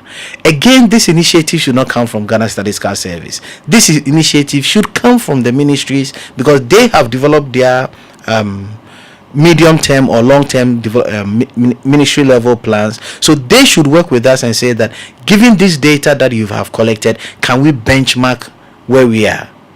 What were the interventions that we put in? Why were we able to achieve it in this context, and why were we not able to achieve it in another context? So the conversation should be about the data system rather than the production side, which from my point of view, it's a very narrow perspective. So you talked about something. You asked a simple question: do we know the data required for our development? Do we know? This question, I would answer it off my role as government statistician. Sure. So as an academic, as an economist, I have a fair idea of the data that should be required by policymakers to help put in the right interventions. And that is why lately you've seen that we are coming up with some novel statistics like the earnings inequality that we have, the disparities in earnings, because if you ask me, distribution is always more problematic than your ability to put out something out there. We can have high levels in anything that you think about from a wealth perspective, but if you get a distribution wrong, it will still lead us to some people being left out. So I have a strong concentration on inequality distribution issues. Recently, we have put out a report on trade vulnerabilities, because I think that reporting only the trade balance in terms of surplus and deficit is not going to help us, especially when we are faced with global challenges. That is why we've put out there. I can go on and mention a number of novel reports that we've put out there. But that is not the role of Ghana Statistical Service. So I'm responding to this, as I said, based on my background as an academic and as an economist. But when it comes to the data that we have to produce, it should come from the policymakers, because they are the drafters of the development plans. They should tell us what they have seen and where we want to take the country. And do they request this data? This is a conversation that we need to put in context, in the sense that the ministries also generate their own data. Yes. Let's keep that in mind. And Ghana Statistical Service also does that. But it is Ghana Statistical Service that has the mandate to put out a statistic as an official statistic. Unfortunately, over the period, we have not had that close collaboration with government ministries, departments, and agencies. And that is what I said earlier on, leading to the need for us to develop MOUs between GSS and the relative ministries. We need to move away from the era where a government ministry will put out a figure and it will be contesting the figure of Ghana Statistical Service. I really don't know where that will lead us to. Both of us are government institutions, that is Ghana Statistical Service and any other MDA.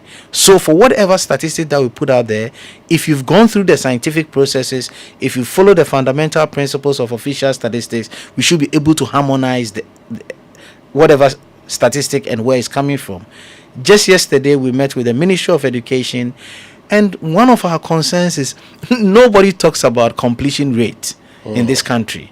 Nobody talks about enrollment rate. We are on a monthly basis talking about inflation, consumer inflation, producer inflation, but we see all these social menace, armed robbers around, and we are not linking it to some issues around education and so on and so forth. So we told the ministry that it is about time that at least every quarter we put our statistics on our net enrollment, our completion rate, our gender parity index, so that as a country we all get into the mood of using statistics for our development. And this goes to the general populace as well. I don't think the general populace is demanding statistics. And that is why we are repackaging our statistics in a way that we can target different audience.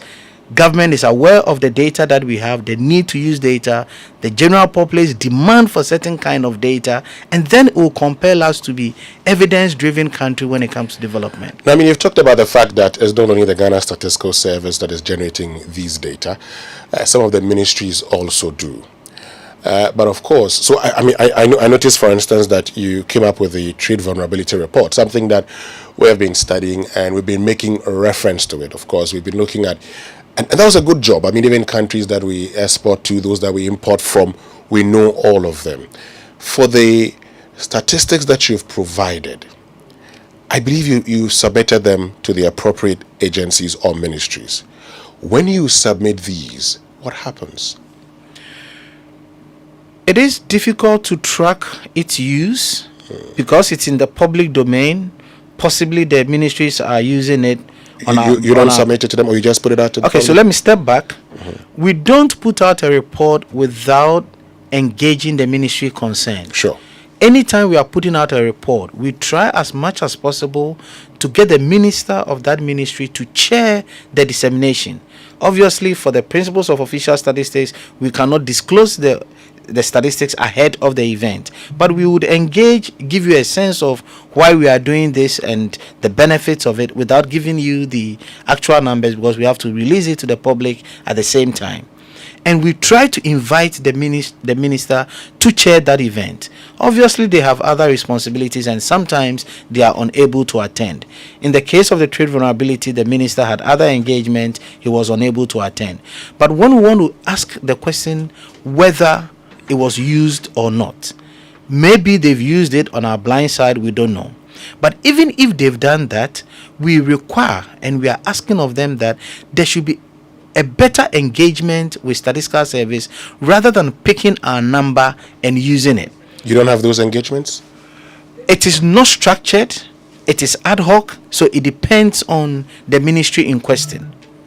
And we want to move away from an unstructured way of working with the statistical service. And again, that takes me back to what I said. All these years, there isn't any structured way of engagement between Ghana Statistical Service and the government MDAs. And we are hoping that going forward, collectively as a country, we would have a rethink on that and go beyond what we are doing with the bilateral MOUs. But we think that at least that is the step. The Ministry of Employment and Labor Relations, they've done that. They've signed the MOU with us. Just a couple of days back, they engaged us saying we need ABCD, and we pointed them to where they can directly get access to it without even formally asking for it. We've drafted one for the Ministry of Food and Agric, drafted one for the Ministry of Education. But once all these are done, the next question is, how do we make it functional, and how do we make a conscious effort to bring all of them together? And that is what I mean by, at the very highest level, at the level of cabinet, at the level of parliament, we should have some reorientation that we look at data differently. Do you, I mean, and let me get your view as an academic. Do you get the impression that at the highest levels we value data and look at it differently as you're proposing? Again, this should not be answered by an academic, because it's more of a perception, it's more of a personal opinion. No proper analysis has been done on it. But definitely, as a government statistician, I would want a better engagement with data. Something is being done. Top high-level government officials have made statements out there pointing to their understanding, their appreciation, their awareness of the importance of data. But I really think that we have to be more purposive in driving the use of data. And what I mean by we have to be more purposive is the value chain that I talked about. So for instance, Ghana Statistical Service is conceiving the idea that since a lot of our policies start with our manifestos, this is the time that we need to engage the political parties and point them to the different data sets that we have, so that at least at the time of writing the manifestos, great reference will be made to the data that sits with Ghana Statistical Service. And possibly that is where it's going to lead to having these statistics in our policy documents, both at the national level and at the ministry level. You want to engage the political parties?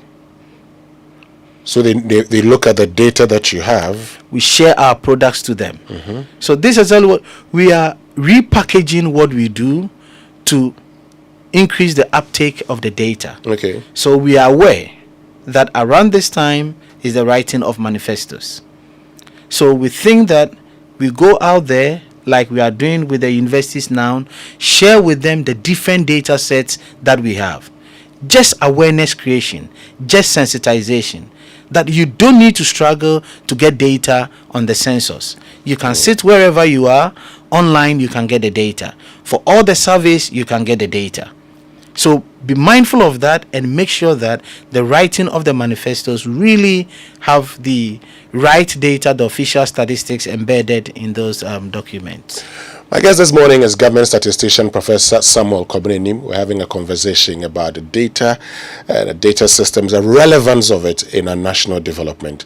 And you've been talking about the political parties, and that would lead me to a point, and I'm inferring from your statement. If I am wrong, you can tell me. That tells me that sometimes when you look at the promises in manifestos, you believe that if they had the right data, maybe they would have said things differently. Maybe they would have considered other options. Absolutely. I always say that, again, as an academic, I always say that a policy intervention might not necessarily be wrong, but the way you do the policy intervention or the way the targeting is done, that is what is going to make it wrong. You cited this issue of the planting for food and jobs.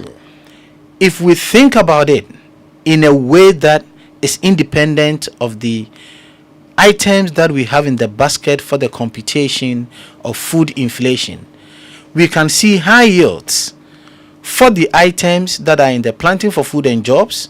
So the ministry will say that I am doing very well because whatever intervention that I put in there, I'm seeing high yield for those items.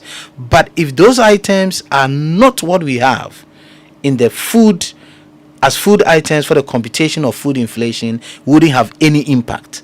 So it would not necessarily mean that the planting for food and jobs is a bad intervention, but because it wasn't well coordinated. So for instance, over the past 5 months, we keep on hammering the fact that at the item level, fish that is smoked, fish fresh that we get from the sea, and tomatoes have always appeared, fresh tomatoes, have always appeared in the top 20 items that record the highest price changes. And all these 3 items have weights in excess of 1%. Keep in mind that we have 307 items in the basket. So if you have an item that commands a weight of more than 1% out of the 307 items, then it's definitely a concern. So if the planting for food and jobs intervention is oblivious of what I've just said in terms of fish that is smoked, fish that we get from the sea, and fresh tomatoes, and the items there are different, we're not going to see any relationship. So that coordination, and this is why we are calling for a more structured engagement between the work of Ghana Statistical Service and the government ministries, departments, and agencies. I like that. And so, for instance, if you also see that there's a lot of an increase in imported inflation, if you have imported inflation, that would also tell you that you need to take steps in reducing whatever you want to do. If you could do import substitution immediately, which may not happen, you probably may have to consider a reduction in import duties. And these are things you share with them, don't you?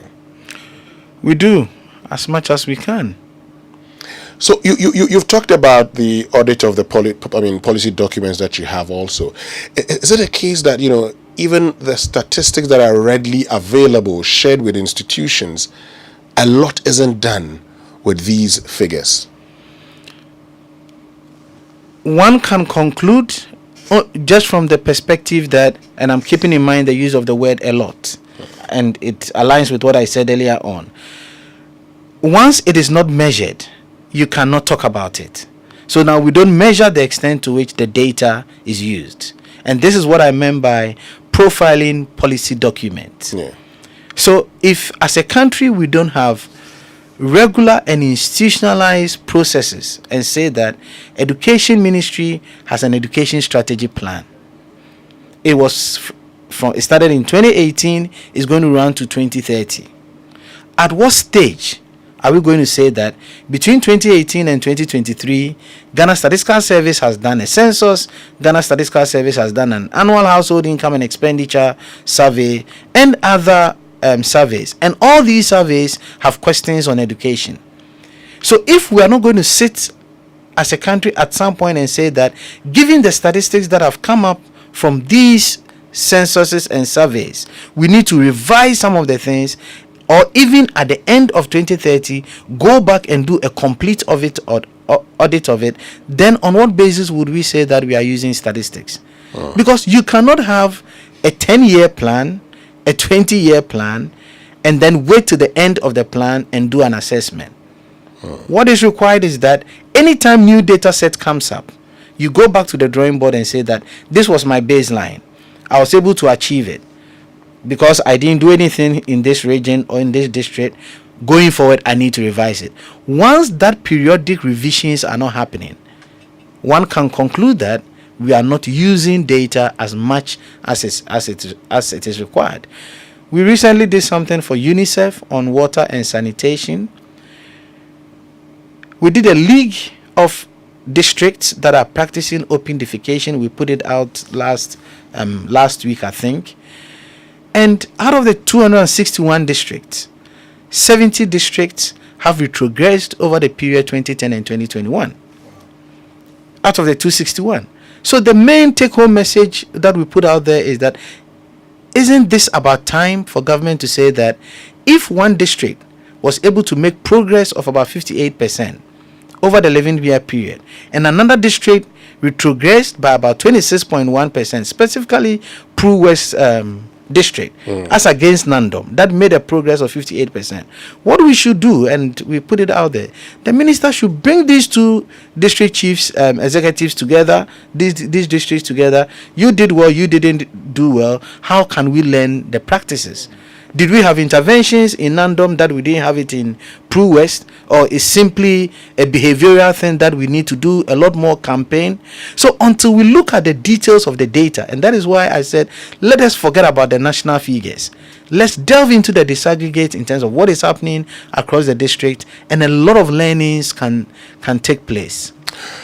My guest is Professor Samuel Kobina-Anim, who is government statistician, and this morning we're having a conversation about data. I know all of you are interested in this, so we'll take a short break. When we return, we'll continue with the conversation. We'll also talk about the Stats Bank Hackathon. Stay with us. We'll be right back.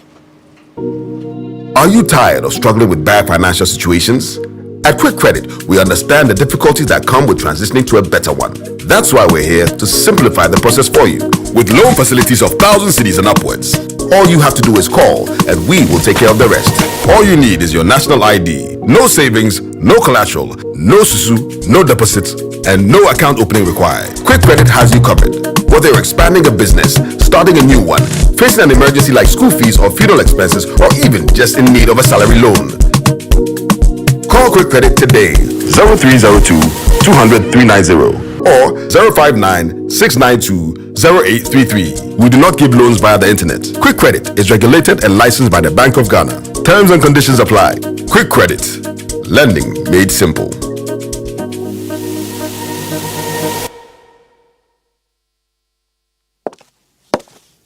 Here she comes. So simple, yet captivating, exuding confidence, elegance, and effortless beauty. Introducing the all-new Ahorfe from GTP, the perfect fusion of nature's splendor and intricate designs to enhance your own unique style. Each pattern designed with precise intention, printing moments into memories, just like the cherished things in life. Make life beautiful. Embrace it with the all-new Ahorfe from GTP, available in various colors and designs. Visit shop.gtpfashion.com to order now. GTP, life styled. Welcome to Cybersecurity Awareness Month. Here are some tips to keep you safe in the digital space as we embark on a journey to safeguard our digital lives together. Encrypt sensitive files and folders. Avoid clicking on pop-up ads or banners. Check the email sender authenticity before taking any required action. Log out of accounts on shared computers or devices. Report cybersecurity incidents promptly to the Cybersecurity Authority by dialing 292. This message is brought to you by the Cybersecurity Authority in partnership with eCrime Bureau with support from the Pan-African E-Commerce Initiative of GIZ, funded by the German government. My Pension, My Future. The National Pensions Regulatory Authority, NPRA, in partnership with the Ministry of Employment, Labor Relations and Pensions, brings you the National Pensions Fair 2023. All roads lead to the Pensions Fair at the Accra Metropolitan Assembly, AMA 4 Courts, from Monday 23rd to Wednesday 25th October, 10 a.m. each day. Theme: My Pension, My Future. The 3-day fair brings all stakeholders together for the advancement of pensions in the country. The Pensions Fair will educate attendees on the 3-tier scheme. This is a great opportunity for the employed and self-employed, as well as the informal sector workers, to learn about how they can plan for their retirement. Sponsors are Ghana Link, Blue Skies, Gihawk, Belacqua, Hisense, Twillium Industries, and the Chamber of Corporate Trustees. NPRA, ensuring retirement income security.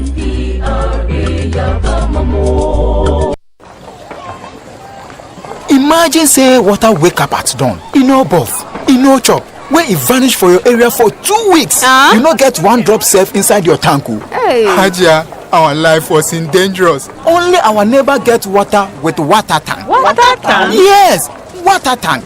Mamma mia, that water tank get meter for checking water level. That water tank be fine past Kumasi Selenium. That water tank be tough like Ghana Army. That water tank they carry water pepe, so say some no go left inside the supply tank. What a tank! As my boss, Mr. Poncho, go talk.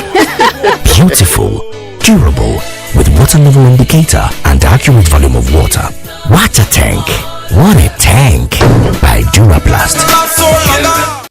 Hi, now let me share my wildlife experience with you at Safari Valley Eco Park. On our arrival, we were greeted by experienced tour guides who took us through an orientation on how best to enjoy the experience. We were surrounded by wildlife from the moment we entered the Eco Park. We saw zebras, sable antelopes, crown cranes, maras, silky chicken, emus, wallabies, deer, ponies, and so many animals. We watched the animals roam freely in their natural habitat undisturbed by our presence. Our tour guide told us so much about the wildlife, their behavior, and how to interact with them. I even fed them. We also went fishing. Then we took a break to have lunch in the beauty of the open space. All of this fun and activities for a starting price of 250 cedis, and it's free for children below 6 years. As the sun began to set, it was time to go back home, but not before our sunset dinner by the campfire. We've had a thrill of a lifetime, and I can't wait to visit again. Safari Valley Eco Park, bringing you closer to nature.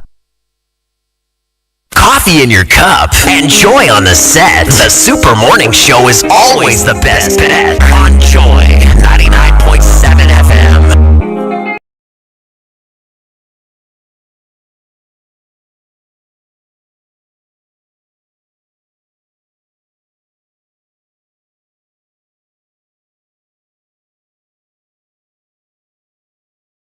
Welcome back, and thank you very much for staying with us here on the Super Morning Show on Joy 99.7 FM and the Ghana Standards Authority, in collaboration with the Ministry of Trade and Industry, the Ghana Automotive Development Center, and Association of Automobile Assemblers. Ghana is holding a public exhibition of vehicles assembled in Ghana. This inaugural exhibition, the first of its kind, will take place at the Ghana Automotive Development Center opposite Intercity STC near the Wichebi Lamte Interchange today, the 25th of October 2023. The exhibition seeks to provide Ghanaians with an opportunity to engage with the assemblers of these vehicles to show Ghanaians the results of the Ghana Automotive Development Policy that was developed and launched by the Ministry of Trade and Industry in 2019. Join the Ghana Standards Authority and its partners to witness over 20 authentic cars of different brands, models, and variants, all made in Ghana to international standards.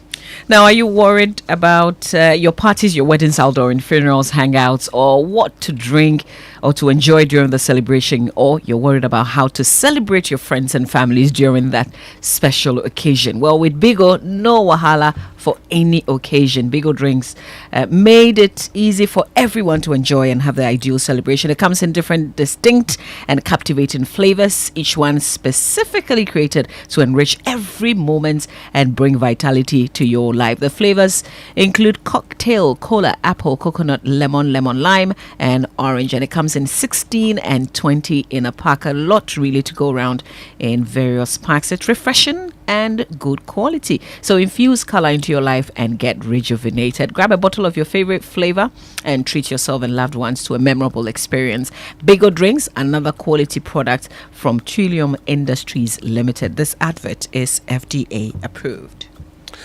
So I've got some good news to share with you today. Imagine a biscuit made from real cereal packed with wholesome oats and grains containing less sugar.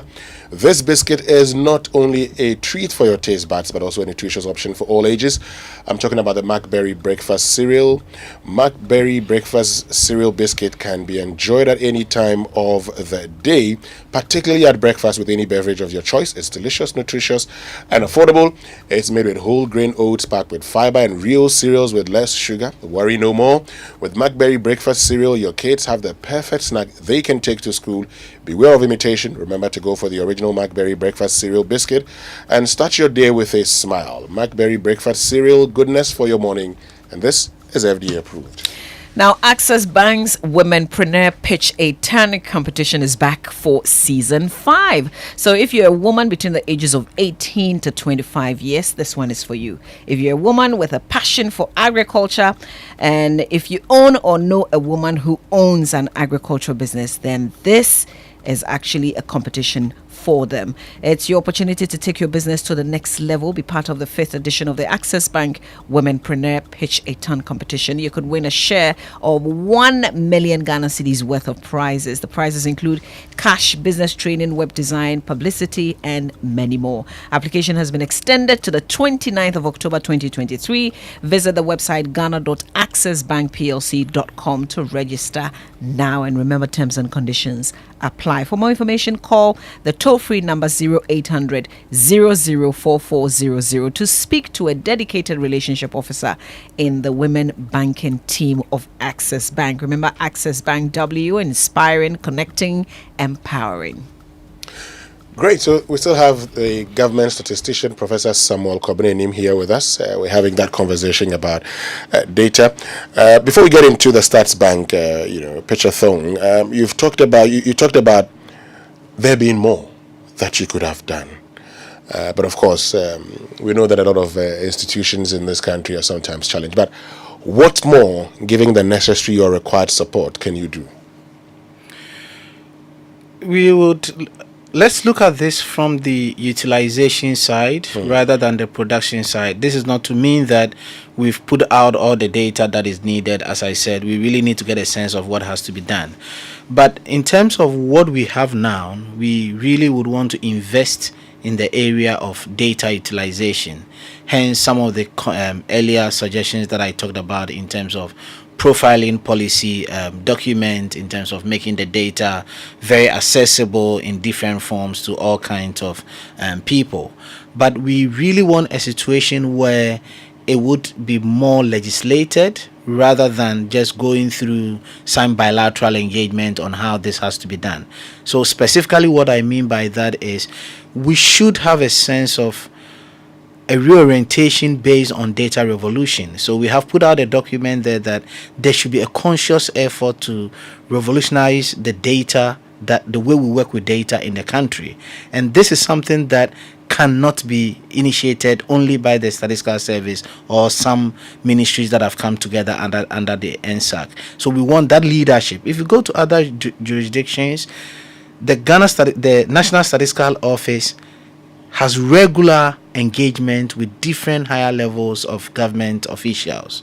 Regular. So if you go to the United Kingdom, for instance, periodically the national statistician goes to Parliament to give an account of what is happening. The colleague in South Africa has regular sessions with Cabinet in South Africa. This has started in Ghana, but we need to hasten the process where it's going to be institutionalized, legislated, and give that umbrella of more engagement between Ghana Statistical Service and the government ministries. But of course, there are other ones too, that you can also produce. Absolutely. And we'll continue to do that. It's just a matter of balance. I mean, if we want to put any weight on where we want to invest, we'll put about 40% on the production side, but we want to focus more on the utilization side, and we'll give the weight of 60%. Great. So tell us about the Stats Bank Pitch-a-thon. What's that all about? So it goes back to what I was saying earlier on, that we are producing a lot. We have identified a gap between what we are producing and the extent to which it is being used. So all that we are doing is two things: create a platform to harness fresh ideas, to get better insights in the data, and also repackage what we have. We have this simple philosophy that if we keep saying that government is not using the data from Statistical Service, maybe we are not packaging it in a way that it's easily accessible to them. So we are repackaging the data, and that is why we are going off a lot of the manual processes, and we want to automate and get a lot of digital products that are readily accessible. So for the first time, we have the Statistical Online Bank, and then we are saying that university students, you've gone through all the theory, you are eager to see a transformation in the country. Can we put you together, look at the data, and tell us what ought to be done? And again, we are looking at this from a very high-end technology point of view rather than the manual way we do things. So we are expecting 4 products out of this intervention. 3 of them are IT inclined, and the 4th one is just the normal policy papers that all our researchers and every other person has been doing over the period. But the 3 other products, one of which is developing dashboard, and please let's start with Joy FM, where when we come to your station or when you are doing all your presentations, you have the dashboard displayed, and whatever you are speaking to, you can get the data readily to speak to. So this Start Online Bank would have a repository of all our data sets, the demographic and health survey, the living standard survey, the censuses. So whatever you do, you don't need to get anybody from Statistical Service. It's easily accessible for your use. So for the university students, we've made this available to them. We say go into it, build a dashboard for visualization and analytics. Okay. The 3rd product that we're going to see is what we're getting the students to think about: artificial intelligence. I am really passionate about this because the downside is if Ghana, we don't grab it, it's going to widen the inequality that we are seeing. Globally, the global move is that artificial intelligence is harnessing ideas and is taking us to a different level of production. And this is what we want the students to do for us. And one of the sessions that I attended, a student was even able to put a voice over the census data. So as we speak, you can take your phone once this product is fully harnessed and say, can I get unemployment in Sefioso? Okay. The power of artificial intelligence cannot be undermined. And this is what we are expecting to get from this competition. And then once we scale it up, then Ghana will now be consciously integrating artificial intelligence in the kinds of things that we are doing. And the 3rd one is application of application interface programming, API. Again, this is something that we really need to grab. When globally we talked about data revolution in 2014, that is exactly what drove that data revolution in 2014 ahead of the SDGs. It was clear that we have complex problems as a global community, and Ghana, we have complex problems, and the only way we can solve the complex problems is through data integration. So the crop of students who are going to build products around APIs, that is application program interface programming, it would help us to integrate the data set. So if you go on our Statistics Online Bank, you will not pick census and just analyze it. You pick census related to crime data from the prisons office. You pick another MDA data. So the API is simply enabling us to integrate different data set. So these are the 4 products that we expect from this competition, and definitely once this is done, we're going to seek audience with policymakers, share with them the tools, the products that have been put out there, and other stakeholders, including development partners, so that as a country consciously we'll develop a journey, a roadmap of how we can ensure data integration in all that we are doing. Interesting. And so the competition, you've told us that you've engaged the university students already. When are they submitting these programs, and when would you conclude everything? So the hackathon is organized in such a way that the students have limited time. So we've done this in 5 universities at the university level, and in each of the universities we give them a period of 36 hours to come up with a product. So this is the national competition, which we started on Monday. So there are 36 hours started counting on Monday, and it's ending this evening. So by this evening, we should have a product. Tomorrow, we will get them to pitch their products for 5 minutes, and we'll get judges to do the scoring. We're going to end everything tomorrow, give the awards tomorrow, but definitely that is not it. As I said, the whole idea is the uptake of the products that are going to come up, and giving persons in Ghana different access to our data sets, given what each and everyone is interested in. Okay, so I'm sure that by tomorrow we would know how they intend to do all of these things. But the most important thing, like you say, is not just winning, but how you get to use them. That's always been the most important aspect of everything that you do. Somebody would say, based on what we have seen in the past, based on how in the past you produce all of these, it has just becomes a statistic and nothing, that and policy not using it much, would something change with this? Winston, I really manage my expectations in terms of time. In the next year or two, we might not see the expected outcomes happening in terms of the uptake of our product for the data, and that is the main reason why we've targeted university students at this time. Okay. So we are hoping that once this is inculcated in them at this early stage of their career, in the next 10-20 years, they would always have that in mind, that we used to have a product, we used to have a bank that was giving us evidence. Why don't we do that? And one of the things we're going to do after this university engagement is to develop statistics clubs at the senior high school level. Okay. So we are really trying to get statistics at the very basic level of our engagement, not just the teaching aspect of it, but really the use of the data that sits in Ghana. We're not going to source data from the World Development Indicators, from any other international repository. Now we've made a repository accessible to persons in Ghana, very Ghana specific, following international standards. Then students can get using it, and then hopefully in the next, as I said, 5 to 10 years, we really would have instilled the use of data in the students. Professor Samuel Kobine-Nim, thank you so much for joining us this morning. We're grateful. That's what time would allow us. I think that we have to do this again. So we'll fix another time and continue with the conversation. He's the government statistician joining us here on the Super Morning Show. Stay with us. We'll be right back after these messages. Hello, AT customers. May I have your attention, please? Ready for the good news?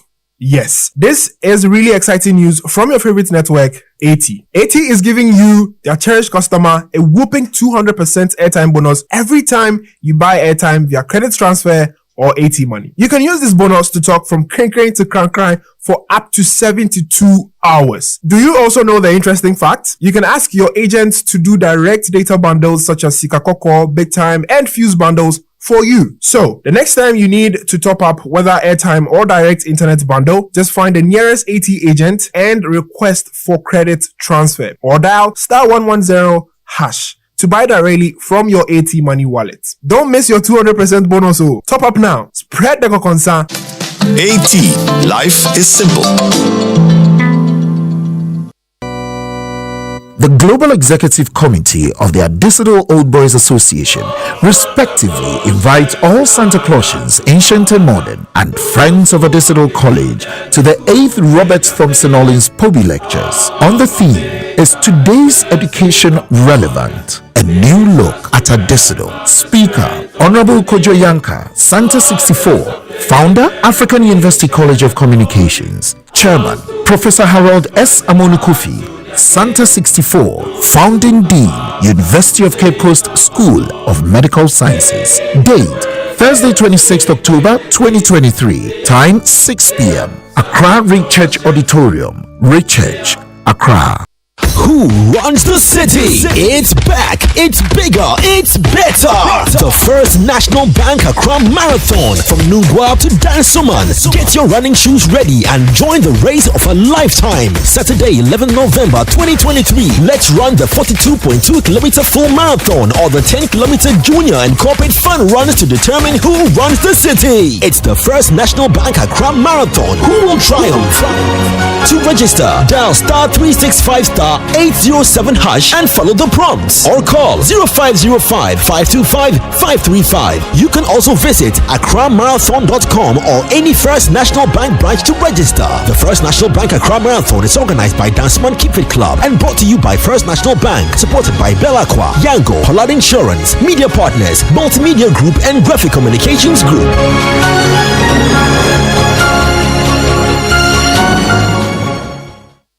This October, 3 new shows for the whole family to enjoy every weeknight. Hear how Judge Ampao arbitrates outrageous cases in court on Family Bench. I will deal with you. My lord, have you seen God before? Premiering on 2nd October at 8:30 p.m. And from 6th October at 8:30 p.m., our Cross Stay by Plan delivers endless laughter delivered by unforgettable characters. Why a very huge situation? That is why the Bible says in Isaiah chapter 57 verse 1. Who are you preaching to? I'm rehearsing for Daddy Joseph. So far, was said me cow. And a good dose of emotional drama with Bringer from 16th October at 7:30 p.m. Ma Rachel is not by hospital as you see, ma. Or one macaroni. What's the name? Real and relatable stories only on Aquaba Magic. Charlie, Chairman is still not here. What at all could be the issue? Calm down. I'm sure you'll be here soon. Oh, guys. Sorry I'm late. Koti bab me for road. Sake of my insurance expire. Some long issue, Charlie. Chairman Pan. Hey, you make Koti bab you sake of you forget to renew your car insurance when you can get your car insurance sticker instantly on Hubtel. And best of all, you can set a reminder to renew. Simple matter. Just install the app, enter your car number, and oh la la, your instant insurance sticker is there. Oh, really? Make I do am now before I forget. But Edemu, Charlie, see. Edemu, insurance sticker need demu one time. I can even renew it every month. Wow. Charlie, as for this one, today, as usual, the sitting is on me. Visit hubtel.com/app to download your Hubtel app and set a reminder to renew your car insurance today. Hubtel is everything you. It's the most action-packed breakfast show in town. The hottest music, the best giveaways, the great interviews, and all the laughter and fun you can imagine. Don't miss the Super Morning Show on Joy 99.7 FM. It's the best breakfast show in town. Yes, indeed, this is the best breakfast show in town. We've just finished with a conversation on data. In our next conversation, I can tell you that this particular institution has great data, solid, reliable data. I'm talking about the National Insurance Commission. There's an ongoing conference on inclusive insurance, and we will touch on it in a bit. It's actually the 19th International Conference on Inclusive Insurance, and Ghana is hosting this conference for the very first time. My guest is Acting Commissioner of Insurance, Mr. Michael Kofi Ando. A very good morning to you. Welcome to the Super Morning Show. Good morning. Great. I think because I mentioned the conference, we will start from there. Great. What is this conference all about, and why is it important that we're hosting it as Ghana?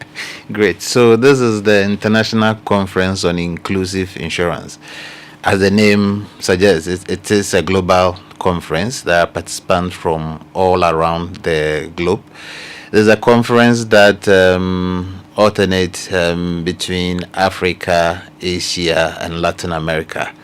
I think it's been running since 2005. The last time it came to Africa was 2018, and that was in Zambia. And after then, it went to Asia, and then COVID came in. So for 2 years, it was off. And then it came back on stream last year in the Caribbean, Jamaica specifically, and this year it's here in Africa, and Ghana is privileged to host it. It's about inclusive insurance, as you mentioned it, and inclusive insurance, as the name suggests, is insurance that seeks to include the people, those who have been excluded from the financial services market, so that they can also benefit from insurance. Right. I did say that you have solid data. We're talking about inclusive insurance, and you've said that just a little over 40%, or let me say a little over 44% of the workforce in Ghana have insurance. That's rather very low. I mean, considering the fact that insurance is important, you think that 100%? Well, so sometimes you have to consider where you are coming from, and where you have come to, and then you look at the way forward. So Ghana started its inclusive insurance journey sometime in 2012, and just before then, the coverage was just about 5%. 5% of the population was covered. So we started this effort to roll out inclusive insurance, to reach out to everybody. And as of 2015, we were doing about 29%. And we continued, and as at last year, 2022, we had done 44.6%. So this is actually a lot of progress. So if you consider it that way, you see that yes, we are not where we are supposed to be, but we have come a long way. Yes, we have. But explain to us, is it because people don't appreciate the importance of insurance? It's a combination of many factors. First of all, it is due to the kind of insurance that we have always known, which has been suitable for people in formal employment, earning monthly salaries, having a bank account, their salaries go in there, the insurance people go to deduct. But you see, the majority of our people, according to the last landscape that they did, there's just about 12% of the population in formal employment. Okay, majority of our people are in the informal sector. They don't earn salaries. Some of them don't have bank account. We're just, well, maybe I shouldn't say lucky, but we are fortunate that we have mobile wallet. So now they have monies in there. But before mobile wallet came, they didn't have any formal way of, and so it was extremely difficult to reach out to them, considering how we've been doing our insurance all along. So this is just about reaching out to them, doing insurance in a different way, so we can reach out, so we can remove the barriers that conventional insurance places in their way from reaching insurance. And so that is one reason. The other one is about education. Okay, everything we do under the sun has risks involved. I mean, coming here today, anything could have happened on the way. If you are running a business, anything can happen. The floods can come and carry it, fire can burn it down, thieves can come and steal your stocks. Anything we do, there's a risk attached to it. What we need to understand is how insurance can help us to manage that kind of risk, and finding the insurance that is designed just for what you are doing. Right. So if you are a petty trader, you are a barber, you are a beautician, is there insurance that you can purchase to protect your trade and your wares? I mean, yeah. Well, if you just joined us, my guest is Michael Kofi Ando. He's Acting Commissioner of Insurance, and we're talking about the International Conference on Inclusive Insurance that Ghana is currently hosting. Actually began on the 23rd of October, is on to the 27th of October this month, and indeed this year. We've also just been talking about insurance coverage generally in Ghana, and why sometimes it's difficult for people to come on board. And I want to ask what the difference is. We are talking inclusive insurance. What's the difference between that and, say, general business or life insurance? Okay. So inclusive insurance could be general or life. It's just that it's insurance that is meant to include those who have been excluded from the market. It used to be called micro insurance before, and it's akin to the microfinance side when you go to the banking side. Okay, so this is to reach out to the informal sector, the low income and the vulnerable, to reach out to them. And it's mainly to remove the barriers that the conventional insurance places in their way, so they can also access insurance in their own way. The product design is different, the way it's distributed is different, the way their claims are processed is different because of what they do and where they are and all of that. Yes. But are you able to cover, because we're talking about the informal sector, are all the areas covered? Are you able to insure all these areas? Well, it depends on the products that are designed and the packages that are put together, and that's exactly what we are working at. Currently, we are looking at reaching out to the micro and small businesses, because that is in the vast majority. Most of our people are beauticians, they are dressmakers, they are farmers, they are carpenters, they are masons, they are barbers. those are the people we are now the sectors we are targeting, and so on both the demand and supply side. So on the supply side, we are building the capacity of the insurance companies to design products that is fit for these people. So if it's a product for barbers, it will talk to barbers. If you go the way they do their business, the place, the equipment, beauticians.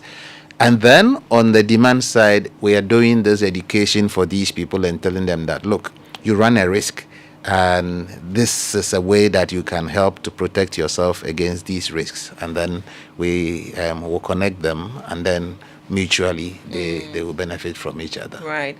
So, whenever there's a fire recorded at Makola, for instance, I think insurance.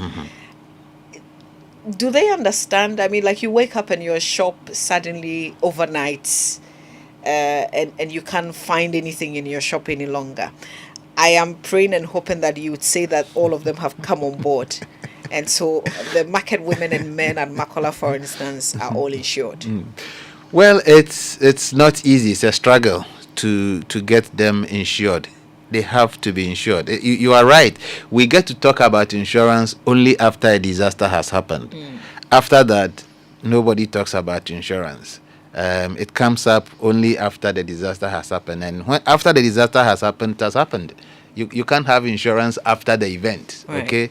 So it's important for us to... And talking about the market, yes, we are making efforts to get those people insured. The congestion, the kind of electrical connections, the arrangement of our market are important, because you need to be able to measure and mitigate the risks for the insurance people. Okay, and so there are a lot of things that we need to do, not just Makola, all the markets across the nation.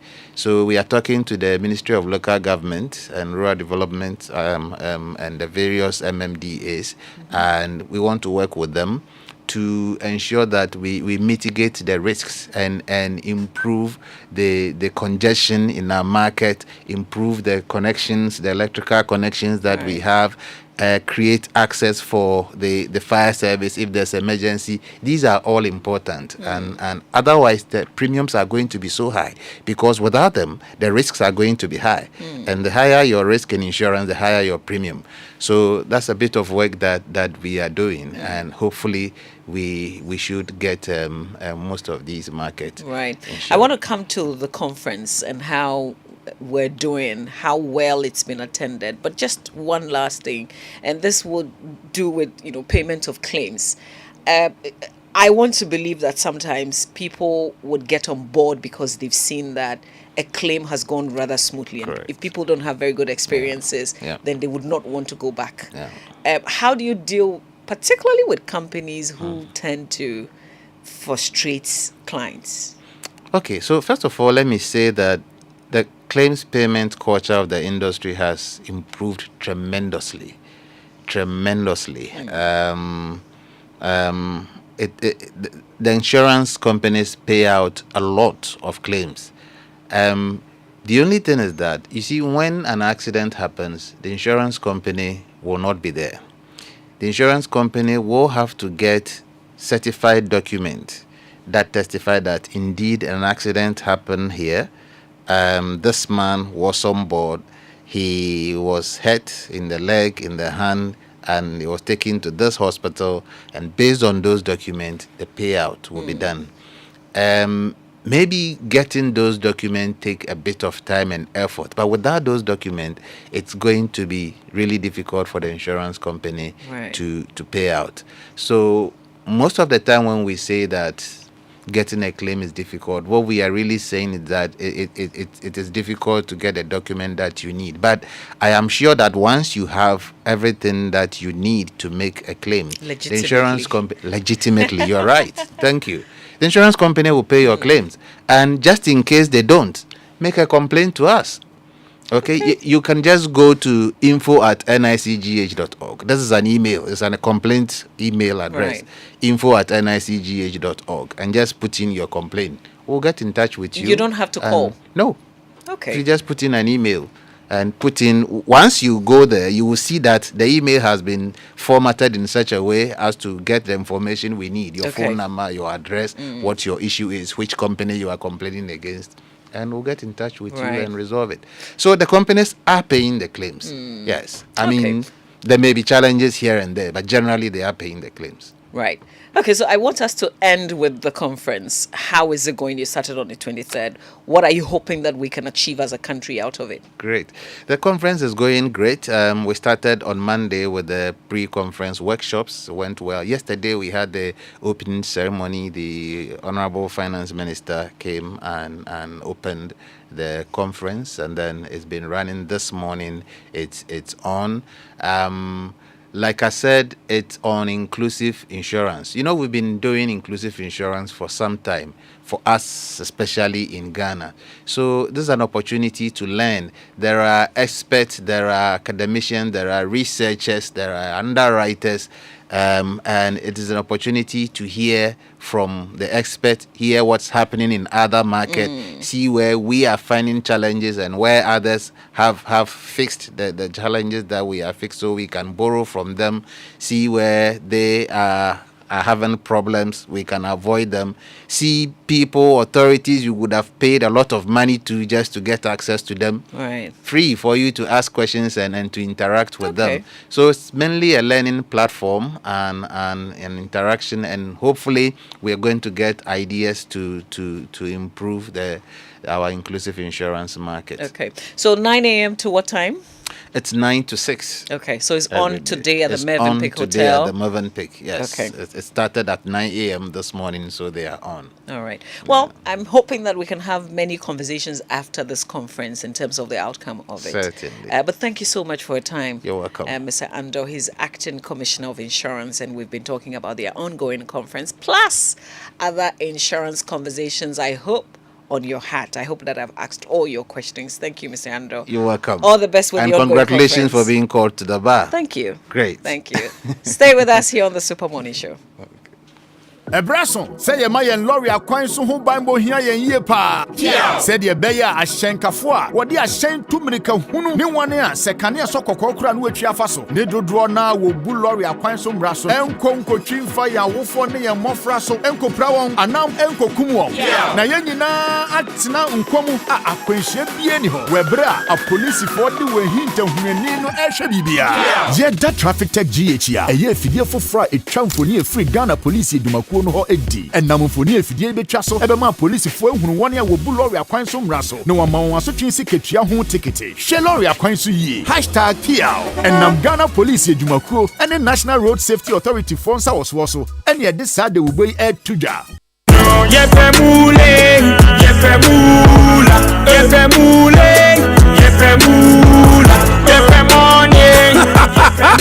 Introducing Pick 4 from Game Park Games, the easiest lottery to play and win. Pick 4 numbers from 0 to 9 up to 3 times a day to become one of our daily winners. More moolah, more power. Play online at www.gameparkgames.com or dial *946# to play. Game Park Games is regulated by the National Lottery Authority, not for persons under 18. Play responsibly. Pick 4 from Game Park Games. More moolah, more power.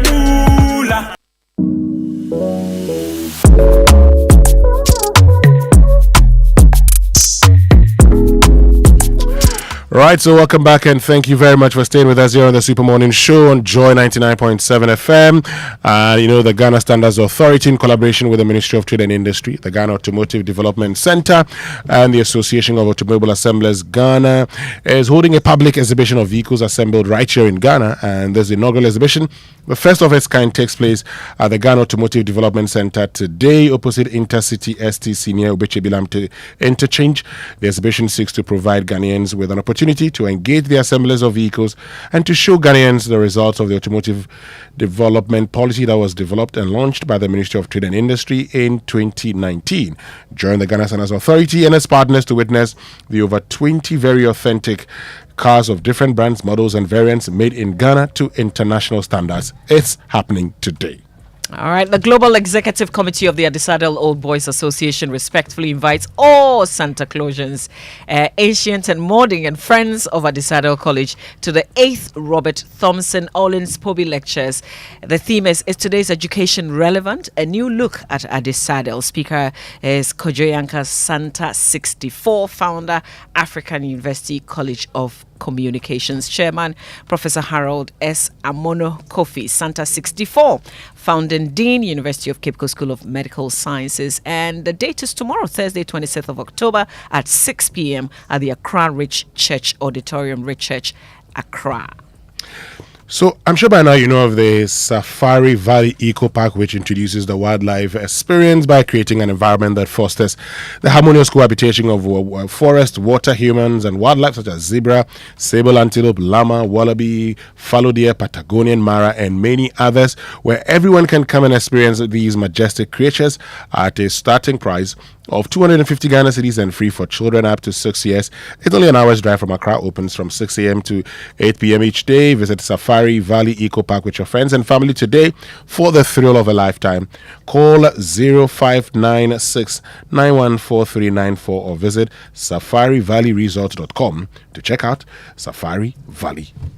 Now choose your favorite number from 1 to 36. Stake and get ready for the excitement as we unveil the lucky number. Prepare yourself to unleash even more moolah by staking from 1 Ghana cedis to 350 Ghana cedis and win 26 times your stake on the amazing Pick One game by Game Park. Play by dialing *946# on all networks via the website, or download the Game Park app if you don't already have it on gameparkgames.com. Watch the live draws on Adum TV at 9 a.m., 12 noon, and 6 p.m. daily. Game Park, more moolah, more power. This game is regulated by the National Lottery Authority, not for persons under 18 years. Play responsibly. So we always talk about water. In fact, we say, life without water is impossible. So in effect, water is life. But what do you really know about the water that you consume? With Verna Purified Water, you're not only guaranteed the pleasure of satisfying your thirst, but you're assured of water that is purified using a series of filtration, reverse osmosis, UV sterilization, and ozonation to meet the standard quality your body needs. With over 100,000 bottles consumed every day, Verna Purified Waters gain acceptance as the #1 water brand in Ghana today. Now, with every bottle of Verna water you consume, you directly contribute to impacting lives through the Verna Changing Lives initiative. From its orphanage project to drilling of boreholes, surgery payments, and payment of fees for brilliant but needy students, Verna Purified Water continues to support many beneficiaries each year to change their lives for the better. Share the love, get a bottle of Verna Purified Water, and enjoy the pure, refreshing taste. Verna Purified Water is recommended by the Ghana Medical Association. Verna Purified Water, changing people's lives. This is FDA approved. Now, ready to treat your callers to good tunes while you win an incredible reward and points by purchasing, renewing, copying, or gifting your favorite caller tunes. And you can win amazing prizes based on your total accumulated points. So build as many points as possible, and you can win tons of data to stay connected to the things you love, or you can win 10,000 Ghana cedis cash prize to splash on the favorite things. It's the perfect way to entertain your callers with music and get rewarded at the same time. Start collecting your caller tunes points today. Visit callertunes.mtn.com. Caller tunes spelled CALLERTUNEZ. You can also dial *1355# to get started on the MTN Caller Tune service. This promotion lasts till 7th of November 2023. Terms and conditions apply. Well, for huge discounts and free gifts, visit the Electroland showrooms and authorized dealer shops for all your needs in household electrical and electronic goods. Wherever you live, there's an Electroland showroom or a dealer shop close to you. Just look out for Samsung, Media, TCL, and NASCO sign, and you're assured that your search is over. For further information, call 0503-159-739 or visit electrolandgh.com. Electroland, home of luxury and affordable electronics.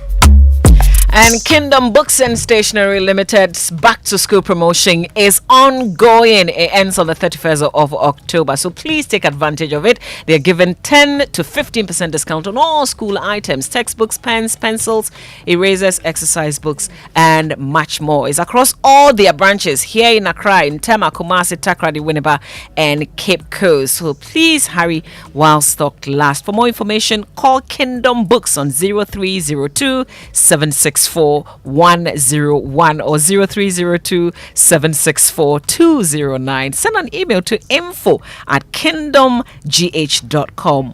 Visit the website and explore kingdomgh.com. Kingdom Books, where quality and affordability are both assured. Terms and conditions apply.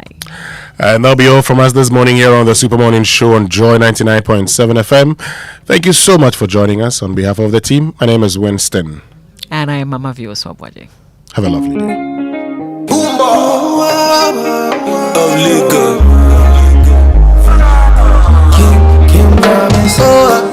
Sugar cane sweet, but your love is sweeter. So below juice mixed with a little ginger. Oh girl, I wanna be with you, but you know they got enough time for me. I wanna live with you. I got the reason why I can't let go. Girl, you never know, so you conquer up. Man, them so far to find your love. Girl, you never know, so you conquer up. Man, them so far to find your love. Girl, you never know, so you conquer up. Man, them so far to find your love. Girl, you never know, so you conquer up. Man, them so far to find your love. Man, join your chin now, girl, don't talk. Got me like a thief in the night, long jaw. But you know, say, all of my niggas, them ball. Nothing you go ever need at all. I join your chin now, girl, don't know. Taking it a break, and then me, I know the rush. Baby, if you call me, catch a rubber, baby, say we call me. Show me a jiggle, let me see. Let me see. And let me see the woman that is with. Put a couple $1,000 on your wrist. What's on your wrist? Mama, they can't touch you. I ain't never see this kind, babe. We do so kind things, make me feel some kind way. You know I'm not just tryna get laid, cause I know some kind things do it for the right pay. Baby, make a fire you with my I'm gone. Everything wrong, King Kong. Kelly, make a sample you my brand new song. Baby, love. Oh girl, I wanna be with you, but you know they got enough time for me. I wanna 10 o'clock. Joy headline news at 10 with me, Elikem Aku Kunkbem. Angry residents of Mepe have called out Sanitation Minister Frida Prempeh for blaming them for not heeding to warnings to evacuate ahead of the Akosombo Dam spillage. The residents said not only is the minister's statement untrue, but also insensitive to their current predicament. We'll hear from them shortly, but first, listen to the Sanitation Minister Frida Prempeh. Even though VRA, NADMO, the Water Resources Commission came together to educate the people in the community, did simulation exercises with them even at MEPE, yet they refused to leave. Unfortunately, look at what is happening. And government has to spend millions of money on relief items, on education, and what Ghana Water and Water Resources Commission would have to spend money, millions of money to treat the water before we can pass it through our pipes. Minister Frida Prempeh there, but let's listen to residents who dispute the minister's assertion. Nobody prepared or warned us to evacuate. This happened so fast. We didn't expect it. We are now seeking refuge in the open because we've lost all our homes and properties. What the minister said is not true. Nobody came here. They must exercise restraints in their communication on this issue. This situation has put us at war. We are at war. We are fighting between life and death because we didn't prepare for all this. All our properties have been destroyed. This is not a time to lie about the situation. We